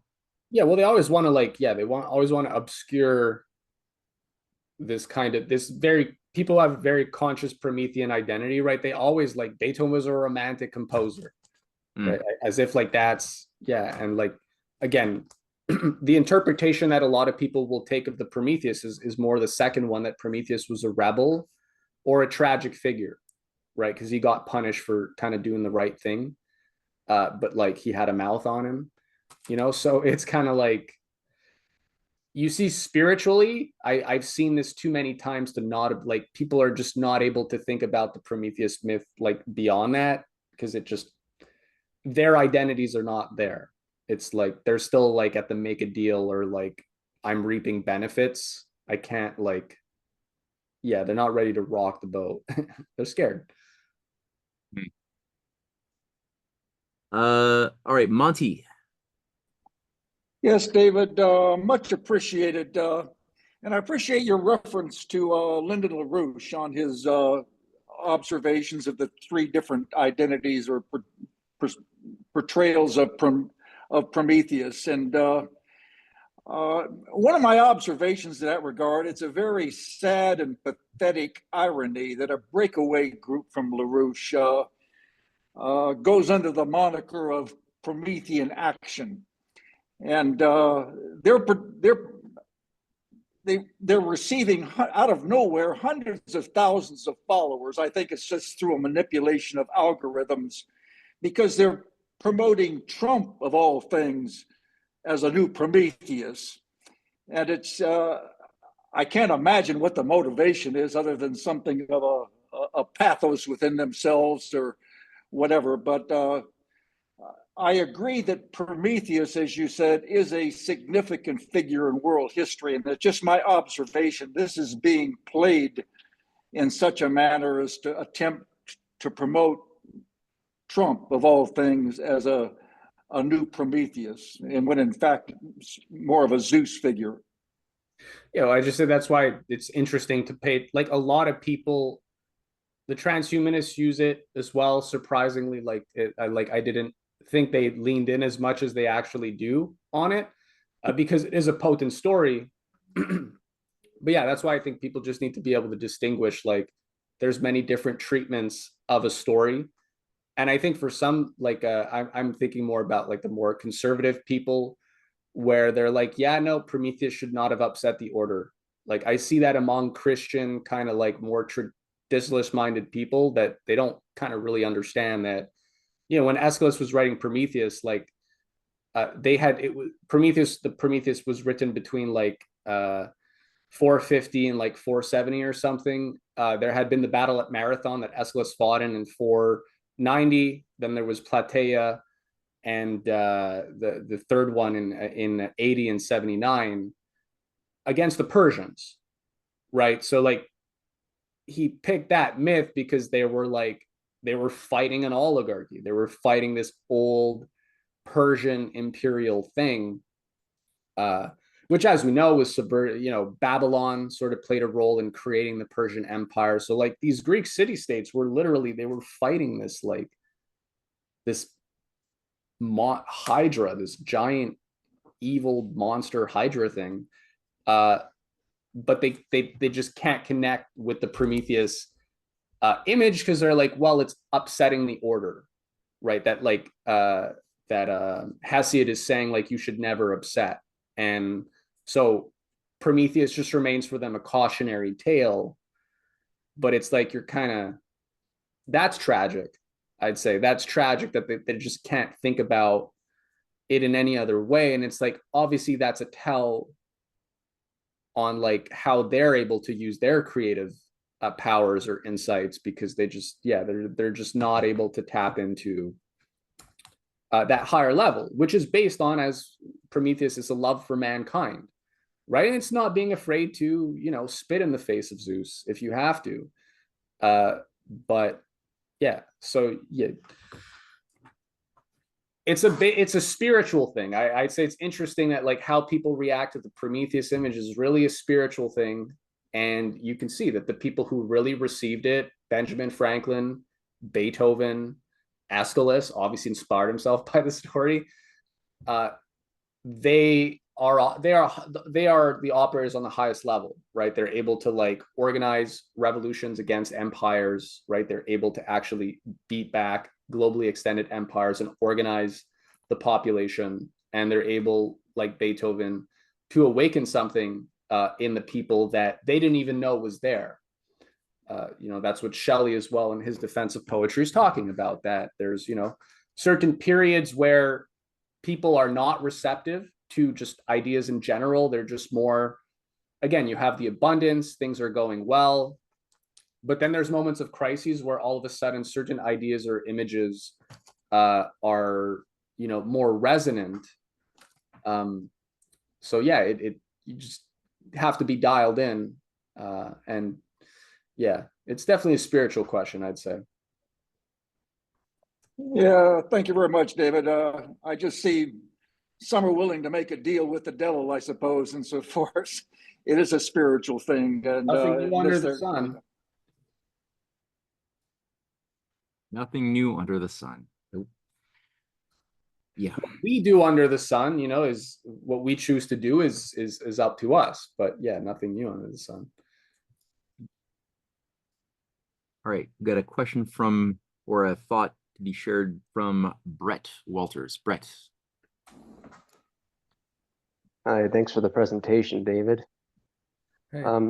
About the Promethean myth, at least the interpretation that seems to ring truest to me is the fact that the word Promethean means forethought, and his brother Epimetheus, that means, I think, forgetfulness or afterthought. So basically, the drama between Prometheus and Zeus is Zeus's assertion that he can just control everything with just brute force and power and tyranny. But Prometheus, this can be overcome by ingenuity, being able to think ahead and be patient and be calculative. So Zeus agrees for Prometheus to create humanity under the condition that humanity serves the gods. However, Prometheus has higher aspirations for humanity. He creates humanity, I think, with his brother Epimetheus, and as you mentioned, Athena grants humanity the soul. Of course, Jason Jorjani claims that Athena gives humanity the soul of a butterfly, which is supposed to mean metamorphosis, which is where Jorjani takes and runs with this and claims that this means that it's okay to be a transhumanist because basically we were built to be metamorphized. Yeah. Constantly. Yeah. So, anyways, he creates humanity, and humanity continues to gain more and more power with not just the inventions that Prometheus gives them, but also how Prometheus teaches them to use these inventions, how they'd be useful and how in ways that they would not be useful. When you think about the modern industrial revolution, if there's one thing that can be defined that has been the most I guess apparent aspect of the industrial revolution is the heat engine, be able to create heat energy into power. The expanse, basically our entire world is run off of the expansion of hot gas. So yeah, I guess where I kind of defer is, I think Jorjani, he's more of the lineage of Aeschylus, not the other guy. Who's the other guy? And that's because Hesiod, I can't quite remember his name. Julian? No, the most archaic Greece. Hesiod? Yeah, Oh. Hesiod. Thank No, you. he's not of the Hesiod for sure. But Brett is saying he thinks he's from the Aeschylus lineage. Okay, go on. Yeah, I'm listening. A little more from the Aeschylean Ichthyage, but I think Jorjani, he's blending a whole lot of different ideas. He's drawing from Martin Heidegger, and yes, transhumanist. I'd say if anyone could describe Jorjani's philosophy, I'd say he's an accelerationist. Would you agree? I mean, I think he's like Jorjani is very smart, and I appreciate a lot of his insights. It's great stuff. I had fun reading that. For me, it's just he just goes full hog with like the occult and like ufology. Like he'll say a lot of very insightful things, and then he'll literally throw like everything and the kitchen sink at you as far as like SRI, Stargate, remote viewing. In the same way Prometheus challenged the gods, we need to challenge the Yowists, right? And in the same way that the Prometheans, basically the Titans, were not afraid to storm the heavens, we need to storm the heavens, right? So he's giving people that kind of Promethean impetus, but he's saying the purpose of all this is so that, number one, we're going to overthrow the Yowists. But again, this guy got his funding from like George Soros, and like he's associated with like high level political operators that are part of the establishment, right? I think he's formerly of Rice University. Sorry? I think he's formerly of Rice University. Okay, but that's one thing, right? But like when you start going full hog with the Stargate, SRI, and like for that science, like John Dee and Francis Bacon, they thought the same thing, right? Like John Dee organized the modern British Empire, right? This is the original 007. He was practicing like Kabbalistic black magic and all this kind of stuff, demonology. Francis Bacon, same thing. These are the Rosicrucians. And Jorjani makes reference to these guys. Like, these are operators. Jorjani's an operator, and they see the importance of science. So they're a lot more advanced than the old guard, kind of oligarchical types that just literally don't want anything to ever change. And they're like, no, we need to use all these things. We need to use this knowledge to create like a new Atlantis, right? But it's technically a Trojan horse, because once you bring that in, what they're just saying, they're using that as a parallel to be like, see, psychical research is just the next step, right? Is just the next step in the scientific frontier. And in the same way that science scares people and it scares the ruling class, all these insights into the psychical and whatnot are going to overturn everything we thought we knew. And so people are scared. And because it was forbidden so long because of the Enlightenment and sort of Cartesianism, these superpowers are atrophied, right? So like, we don't really know the full potential of what people can do in terms of remote viewing and all these things, because they were never allowed to be fully developed, right? These superpowers that in like previous ages people had, right? And that were talked about, but that we since lost with the more mechanistic idea of science. So like, there's a lot of nuance there. And he's saying a lot of useful and interesting things, but then it's like, what's the trajectory with where he wants to take it? He wants to open the Stargate, right? And so at that point, no, the people who go down that rabbit hole will not be doing science, right? They're not going to be doing science. They're going to be doing remote viewing, right? They're going to be taking psychedelics. They're going to be tapping into, whatever, their archangels or whatnot, and trying to get new superpowers. Which, because again, they're always dangling. It's the mystery, right? The mystery cults, their whole technique, their modus operandi is they're dangling a carrot in front of you. And the carrot is the promise of like gnosis and secret knowledge. But you have to go into the labyrinth, right? You have to take that leap of faith that you may develop remote viewing, right? You may be able to run through that wall or whatever else. So it's no different than like, I mean, that's also why hypnosis or all these things can often be very powerful. Like, it's based also on the faith of of the person, right? Of the interlocutor. So there's a big element of faith in you getting these things, or these things being real. And if the more you hold out for the mystery, the deeper you're in the labyrinth. And like, it's human nature that like, if you've gone so far down the labyrinth, usually people don't come back, right? Like, they're kind of set in their ways. They've taken on a new set of beliefs. And that's actually the process of like repatterning people. So, but in order to do that at the gate, you first are given all this knowledge, which is genuinely useful and fascinating, right? Like, they know what they're talking about. And that's why I believe in giving credit where credit is due. Like, Jorjani is a very smart guy.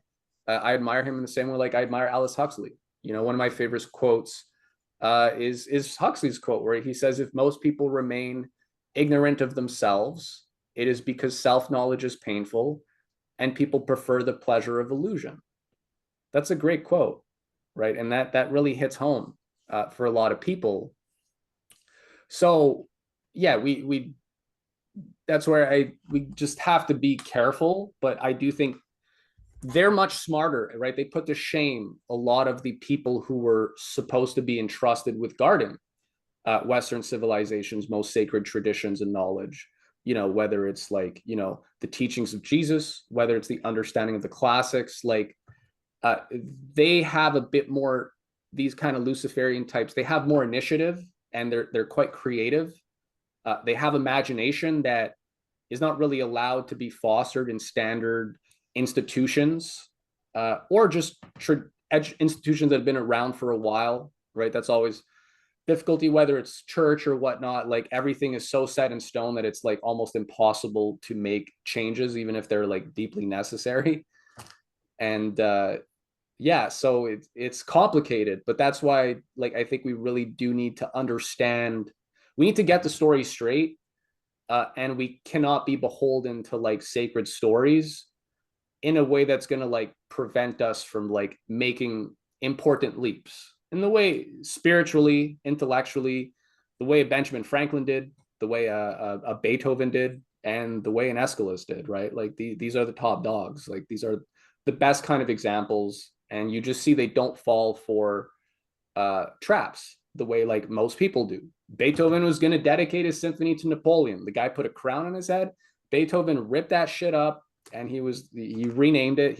He still made it, but you know what I mean? Like Beethoven did not bow for the Duke when the Duke approached him in Goethe. Like he doesn't have respect for those kind of things. So yeah, you do have to have a bit of that, I think, Promethean moxie, where you're like, just because something's been around for a long time doesn't mean you need to like, you know, you don't need to disrespect it, but you don't need to like pay it respect or give it reverence. But then you can't just be, you know, the Jorjani argument is that, you know, he's like, the Yahwists are hypocrites, right? And he does some interesting things. His narrative is very, it's interesting. It's fun to listen to.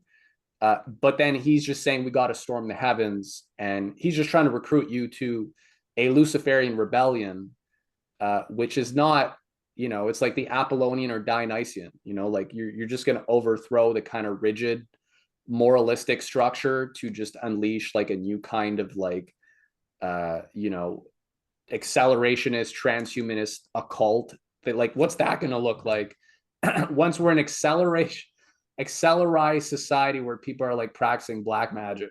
Like, I doubt that's the move, right? I doubt that's the answer to like the rigid formalism and Cartesianism of like the Apollonian and sort of like, yeah.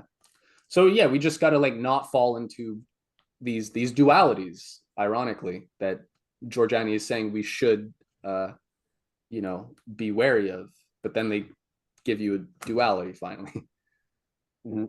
Yeah, and also Jorjani, he confesses to and also participates in what he considers to be the noble lie. So where he's telling the truth, or where he's deliberately trying to mislead us, I guess, to his own belief, provoke us into higher forms of thought. I don't know. Well, actually, yeah, they are easy to spot. If reading his stuff, like once he gets into the hardcore occult stuff, and he's just like, you know, shilling for like Jacques Vallée and like the hardcore ufology stuff, and he came out a big defense of Michael Aquino. Yeah, right, like the top sort of Satanist that brought in modern psyops into the US military. Like these are establishment people. Or they're technically, I'd say they're Luciferians that came and kind of, I think, subverted the old, more traditionalist, you could say waspy and like conservative kind of establishment, and just trying to recruit more people to the more Luciferian approach to everything. And they're the most successful ones, right? But like he comes out full hog out of the gate. Like if you're defending Michael Aquino and you're like, he's literally saying this guy unabashedly, like this guy has great ideas. He was wrongly demonized. And it's like, well, you know, this is like Manson's fans coming out and being like, he was a pretty smart guy, just misunderstood. And it's like, well, hey, let's calm down. You know, we can appreciate good ideas, right? Seneca famously said, you know, good ideas are common property. You know, somebody has a good idea, like we don't have to be afraid to use it, talk about it. Useful insights, the SRI, these are Luciferian. These are like hardcore. These are like the real deal smart ones, which is why they're so fun to read, because you'll learn things.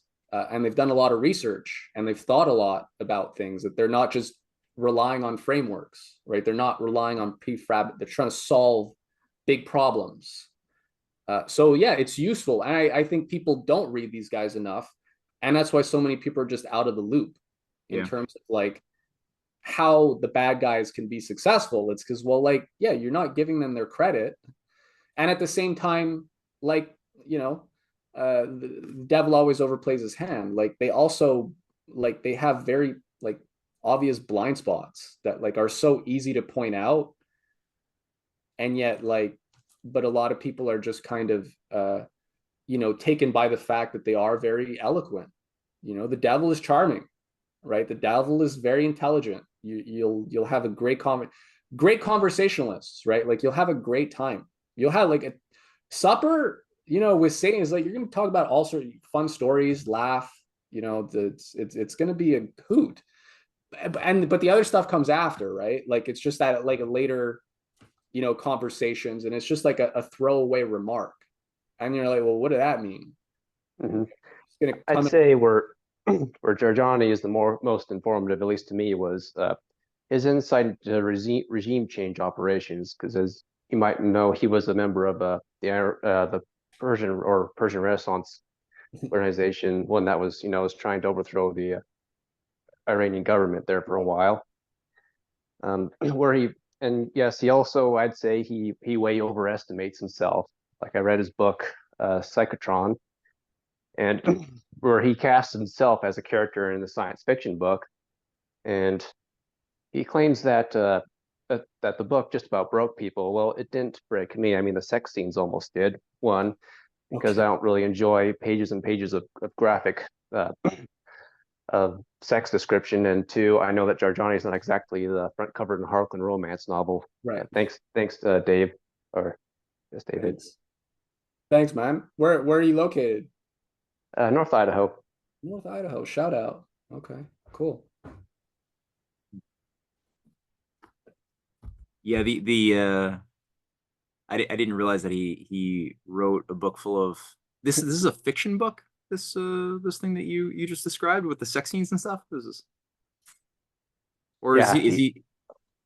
It's not his biography or nothing like that, right? No, it's a science fiction novel that he wrote called Psychotron. Okay. Well, I noticed that Jorjani also is very, when I've heard him speak, he's very self-aware of his intention to create the foundations of a new elite religion for the future. And it almost feels as though, in listening to him speak, as though the level of confidence that he has that this can be done is so high that I feel like he has been vetted almost by certain higher powers managing the game board that have told him, okay, we're going to amplify your cosmology, your philosophy. So it's uncomfortable to listen to him speak about his intention for this new Promethean religion. Kind of like listen to Professor Zhang. It's somewhat similar, who's also very self-aware that he wants to create a new religion and speaks with a very similar sort of language and confidence, as though, they've been vetted. But also, like what Dave was saying, I think was brilliant what you just put together, Dave, as far as a barrel full of just good insights, is that Jorjani, just like all of these occultist types, they will always try to redefine what knowledge is around some idea that reason is materialism. That if you use reason that is intelligible as acts of mind that cause the mind through an analysis, a process, a journey to go from ignorance into true knowledge, or eureka, then that's materialism. That use of intelligible logic is a form of matter that roots us more into this Yahweh cult of illusion. And that it's only by breaking free into this gnosis. So their idea of gnosis is always something that forbids intelligibility. There's always something of an ecstatic state or an outer body experience or whatever that you have to sleepwalk into a discovery somehow by just letting go of your mind, your identity, your ego completely, and just let go into this other thing, and then you can qualify for being one of the Promethean class or something. But there's always that little sleight of hand, which is constant. And Rohit just wrote saying, I follow Jorjani on Twitter. He has said that Psychotron is semi-autobiographical, written as a fiction as cover for telling his future past life story. Okay. Thank you, Rohit. All right. Rick, you got a follow-up question? I wanted to ask about, but have you read, Dave, have you read the Epic of Gilgamesh? Because you mentioned that there isn't much drama before classical Greece, that it's all static or puppeteer. But I'm wondering, because it seems like every 2,000 years between when one astrological age, and I don't know what you think of that, but when there's a changeover between two ages, there's like more of a dynamism, and I just read the Epic of Gilgamesh, and it seems like there's a lot of drama there, that is kind of like Homer, about this quest for immortality. And I don't know, what do you agree with that, or what do you think Well, about that? Have you read that? Homer is still archaic man. Oh, okay. Like Homer is archaic man. It's not classical man. Classical man is not yet. It's has intimations of certain things, but Homer is representing the archaic world. And what's moving is that we still see certain principles and ideas that are universal, that we can relate to, but it's still a very different world, right? In terms of like the role of the gods and all that, like the differentiation between, in terms of causality between man and nature, it's not there yet, right? And it's not Okay. like there's no unitary soul. There's a soul, but there's a lot of different agencies acting on man. So man is not really his own agency yet. And that's one of the big differences that you with classical Greek drama, you start to get the individuation of people, right? And the characters and the dialogues. It's not the same. Sure, there's a lot of characters in the Iliad, like an Odyssey. That's not what we mean, though. Like it's still, that's an archaic world. It's very different. Sometimes Ares can take. Huxley has a great series on this. What a Piece of Work Man Is. It's like 10 lectures, and he compares the. I just want to make sure he compares the archaic idea of man to the classical, right? And it's built around the question of the unitary soul. And he cites Bertrand Russell, and he's like, Bertrand Russell's idea, and Aristotle as well, technically, is that man is a bundle of perceptions, right? And he receives different things, but there's not one thing. There's not one agency shaping man. You've got your thumos, right? You've got your nous, right? You've got your phranes, which is like the eros, your pneumos. You got the heart, and sometimes you're leading with your heart. Huxley, again, you see Huxley he's a smart guy. He's actually quite funny. He makes the joke that, like, the guy's like, well, will you take this woman to be your lawfully wedded wife? And he says, well, my frame is all for it. My nous has some misgivings. Aphrodite is, telling me I should go ahead. So let's do it. And that's kind of what it is, right? So like after classical Greece and Christianity, you do have the idea of like a soul and free will. So it's a different world when you don't have those things. And a lot of the Luciferians, that's one of their thing, is to bring back the archaic idea of man, where there are multiple different forces, right? Occult forces acting on you. And psychedelics is a way to kind of like open that gateway as well, right? Because then you get to talk with the elves, you get to like, do all that fun stuff, right? And like, there's too many accounts, like too many reports, like there has to be something real there. What is this real thing, right? And there's like 10,000 podcasts that are like bankrolled, like from Joe Rogan on down. That's just about like initiating people into the new like Eleusinian mysteries. So yeah, like they're picking and choosing their stuff. But no, I have not read Epic of Gilgamesh. I want to, and I know there's parallels.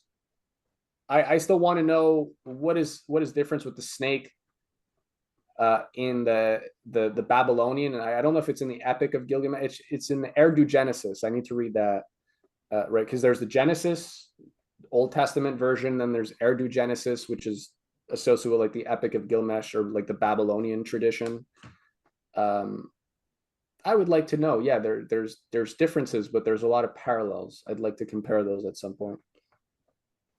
Yeah, when you were talking about Prometheus giving mortal man all these tools, but then he can't save himself, it reminded me an awful lot of Jesus when the Romans said to him, "Oh, Oh this guy yeah. can save others, but he can't save himself." Physician, heal yourself. Yeah. So there's like an interplay between the world of Judaism and Christianity and the world of classical Greece. It's like a dialogue. They seem to have been influenced by and influenced them each Yeah, I other. mean, again, I go like depending on the day, it's, oh sure, maybe they're all in a dialogue, but there are also certain ideas just do occur in different contexts because they're kind of universal. There's kind of a universal Promethean struggle. So I'm sure in any setting, even if they're related or not, you'll get the kind of, the magician class, which once they have certain knowledge, right? And like the rainmakers, like we're talking like in old tribal archaic settings, the ones who know how the cycles work and the weather or whatnot, like they kind of have like a mystical power, right? In the eyes that the medicine men, in the eyes of the tribe, you're not necessarily going to give away all your tricks, right? If you want to retain power. And so the idea being that the magicians, the medicine men, these guys are kind of the proto kings, what become kings later. They're the people that have access, or the priests, which ultimately control the kings, you could say. So yeah, just to say there's recurring patterns. And I know like, yeah, it's always fun to compare, and for sure there's intersections, but also, yeah, I feel like, yeah, people like with the pattern recognition, it's useful, but we can't just rely on that either. Because yeah, I don't know for sure. I would like to just share quickly. Rohit just did a screenshot of a recent post by Jorjani that I just have to share it. It's Okay. This for those who can, I think everyone can see that. Why would I care? Most people think about at least humanity is worthless, less than worthless of negative. Yeah, that's Yeah. Then after saying that, yes, just for those who are just listening to this recording on YouTube or something, he says on June 15th, that's yesterday. No, not yesterday, earlier this summer. Why would I care what most people think about anything? At least 90% of humanity is worthless. And he has humanity in quotes as well. Correction, less than worthless, of negative value and detrimental to the actual individual persons who are trying to live on the planet right now. Yeah, I mean, that's I think get at the essence of what's animating the heart of this this wannabe modern Prometheus. yeah, because he's going to attack the Yahwists, i.e., the Christians, as like hypocrites and whatnot. But at least they, basic teachings that everyone's made in the image of God. The Luciferians don't like. No, most people are not. Yeah. So that most people don't have the same right to be on the planet as others. Well, he also has this strange fixation too with the Aryan, blue-eyed. There's this weird spiritual eugenics that flows through his discourse too, where he's obsessed with the blue-eyed Aryan Venusians as well, and their relationship to the Persian elite and Persian aristocracy and the higher bloodlines that are endowed by blood because of their higher origins that are somehow separate from the rest of the majority of the race of human beings. He's got this just weaves throughout his discourse all the time, and it's very uncomfortable. But yeah, definitely no agapic love there. Adam, are you still there? I got knocked out, but I'm back now. All right. So, and forgive me, my power's been spotty. We had a bad storm pass through, and we're still recovering. So if this has been asked and answered, forgive me. What I wanted to know is, Aeschylus obviously fought against the Persians, wrote about them in his early play, The Persians.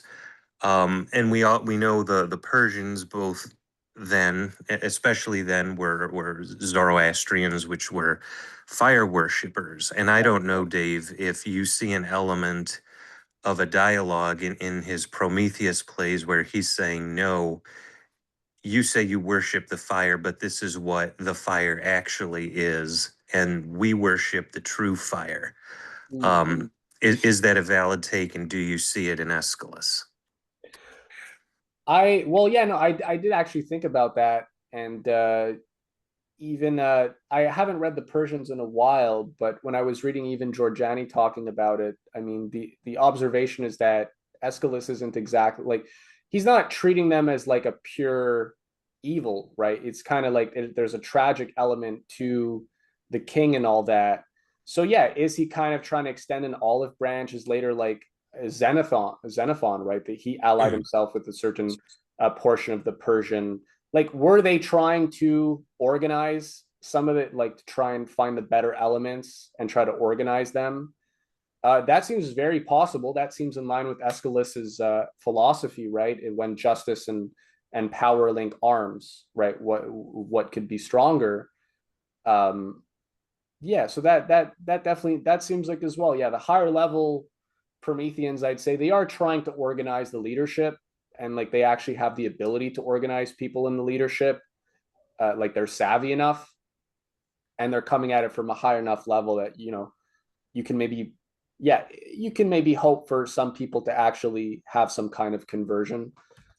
So yeah, it does seem like Alexander as well, right? Like he was adopting Persian customs. He wasn't just like taking over the cultures where he was conquering and enslaving them, which is what his one-time tutor Aristotle thought he should do.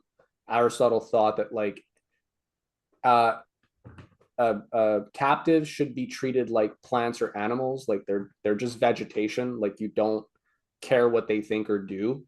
And Alexander was like Hellenizing Asia, right? And he was adopting Persian customs. He was like building bridges. So there seemed to be this element, right, in the better Greek statesmanship to try and like build bridges and not just be like at a constant war, which is very interesting. So yeah, it seems like maybe probably for many reasons, right? Like it's perfect for that. The Promethean fire it speaks to that, to the Persian question. It speaks to the Greeks who had just repelled the Persians over like 3 different battles. So like the Greeks were, there's something that wants to snuff out that fire in Greek civilization, which was the Persians. So arguably it plays the role of it plays all those roles. But yeah, I don't know for sure. I wish we knew more about Aeschylus. Me too. It's frustrating. There's frustratingly little information, except about the turtle being dropped on his head. Yeah, of course. And I would just add, you mentioned Alexander the Great. His successor in Persia and Asia was Seleucus, who was the only one of his commanders who did not divorce his Persian wife. So you have the blending of cultures continuing long after Alexander. Huh. Yeah, no, these were very crafty guys, right? They really knew, like, again, you can't do that if you're tribally minded, right? If you're just like us and them, like they were approaching this from a much higher level. Same idea with Christianity, right? It's not just a covenant among the Jews, but it's with everyone who, is willing to make that leap, right? And adopt, these basic teachings of morality, and like everyone's made in the image of God, not just your tribe, not just people in your tribe. And like, yeah, there's certain things that we all should observe that, is good for all mankind. And if you don't recognize that, that's bad. But you also, if you don't believe that, you can't really you can't make your enemy your friend, right? So that's like, yeah, that principle is probably, yeah, it feels like worth repeating, yet it seems like people just, human nature is wired to just resort to tribalism. But yeah, those are good examples, right? These are like some of the best historical examples. So yeah, that's worth meditating on. Yeah. I've noticed that, yeah, Jorjani will often try to, like, clearly he's very much in favor of Mithra and the Mithraic cult. He speaks as though he's somebody who has been put through some form of initiation in that sect, which did emerge out of like an esoteric Zoroastrian matrix, which would have been probably, I don't know what form it took back in the days of the Greeks battling the Persians, but it was certainly a governing element of the priesthood back then, which I'm sure, yeah, there's definitely a study to be carried out there, because he's trying to retool the idea of Aeschylus Aeschylus as Prometheus into a pro-Mithraic Oh character. yeah, he says it here that like I forget where the passage is, but that yeah, like the myth Prometheus is kind of like is Mithra. Yeah, totally. Which there's definitely a polemic to tackle on debunking that thesis because that's another thing too. The SRI, if you think about like, I remember there was this thing that LaRouche had written back in the 80s, and I had read it years and years ago, and it didn't quite make any sense until I started doing more of my own original like research on the topic of the mystery cults and their infiltration into the United States. And it was through, LaRouche had said, it was through Esalen, the Esalen Institute that was founded by Aldous Huxley's followers as part of the Human Potential operation that gave rise to SRI and the entire takeover of the U.S. military that people like Aquino and Stubblebean were working under or were doing. That the SRI is the gateway, the bridge between the Esalen incubator, which was this cult of Mithra sort of hive, this hub, and then the actual special forces, all of the retooled U.S. Indoctrination process from the 80s onward, that then gave rise to all of the Stargatey stuff, the remote viewing, the continuation of MK Ultra abuse on children, which again brings in Aquino because that guy was prolifically abusive of children through the Presidio scandals and the other stuff he did.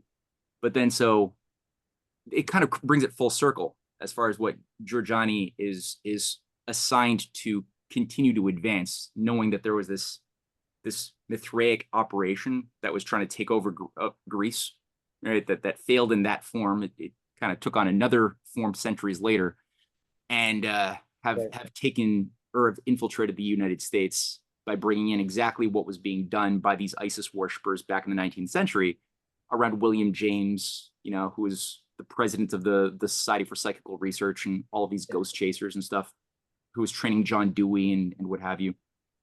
But there's a continuity. There's a through line of this drama that is interesting. I don't know who's qualified to tell this tale, but I think we're getting there. It's coming together. Rohit, just so those who are on this call right now, Rohit, I don't know if you want to speak at all, Rohit, but he did share a number of useful texts, which I'm personally saving, dealing with Plato's relationship to what would become Judaism in a certain way from just let him just speak, and maybe we can make that the last. Let's do that. Rohit, do you want to throw? Oh, that was Rick. That was Rick who put that Timaeus thing on there. Yes, that was me. Oh, okay, Rick. Do you want to expand upon that quickly? Well, yeah, it seems like there's a lot of Platonic influence in the school of Hillel and on Jesus because Jesus came from a school of Pharisees and teachers. This is what the Bible doesn't really say; it leaves it out. But there was two schools that war with each other: Beit Shammai and Beit Hillel. And I learned this from Francisco Gil White, who I don't completely agree with, but about certain things because he's a little bit too Christian Zionist for me, but too anti-Islam for me. But he did bring up that Jesus came from a school of rabbis called Hillel, which emphasized love and mercy over whereas the other one, Beit Shammai, emphasized discipline. And but I see a lot of Platonic influence in that school of Hillel, and so the Seleucids were in Israel at the time. So I think at the same time, I think the Greeks were also being influenced by what was happening in what was then called the Orient or the East, So and drawing a lot of influence from that as well. So I think that they were helping each other out by building on each other's ideas. Like this happens a lot in culture where one culture borrows ideas from another, but then another in turn borrows back. And so they kind of build leapfrog onto each other through that development. We see this too with black and white culture, or African and European, where they one side takes something back and then reincorporates it, and then the other takes it back, and so they kind of grow from each other from there. And that's what I was trying to show with this. Right. Thank you, Rick. All right, Dave. You're on mute, Dave. Just some of these things are hard to know, right? But I think it's good that it's having more questions and answers is, I think, always nice. Yeah, I'm always. So yeah, it's nice to. The more we learn about the classical world, right? I mean, I have just more questions. And again, how do you revive these traditions, the better traditions? I think that's what's most important now, right? To tie that into today. Oh, Matt, you were going to show my. I was. Yeah, on that note, for those who have not yet picked up a copy of Dave's Renaissance or New Middle Ages, Magic, Mystery, and the Transformation of the West, I highly recommend doing so. It's highly affordable, available on Amazon. Dave might have some copies he could send you if you wanted to pick up a signed copy, but you got to get in touch with him through his Substack, ageofmuses.substack.com. Also worth getting the paid upgrade to that fantastic resource full of brilliant ideas on a regular basis, as well as movies increasingly. So, Dave, do you have any last thoughts to throw out to the audience? No, I mean, I appreciate this was really a first draft. Like I could have really worked on this longer and made it more organized. So apologies for, it was a bit rambling. But yeah, I think these are themes that I'm going to keep building out with the films. So yeah, we got lots of work to do. And if people want to sponsor, help like become an executive producer on any of my films, and get a credit if in the film, please do so. That's resources are also a factor, time and resources. So Reclaiming the Mysteries and The Chaining of Prometheus. These are the two big ones that are coming. So I might be a bit quiet until then, but it's because I'm trying to make those things happen. All right. Well, stay tuned. Thank you, Dave, and thank you everybody for joining us this Sunday. And we'll see you again next Sunday, same time. Take care.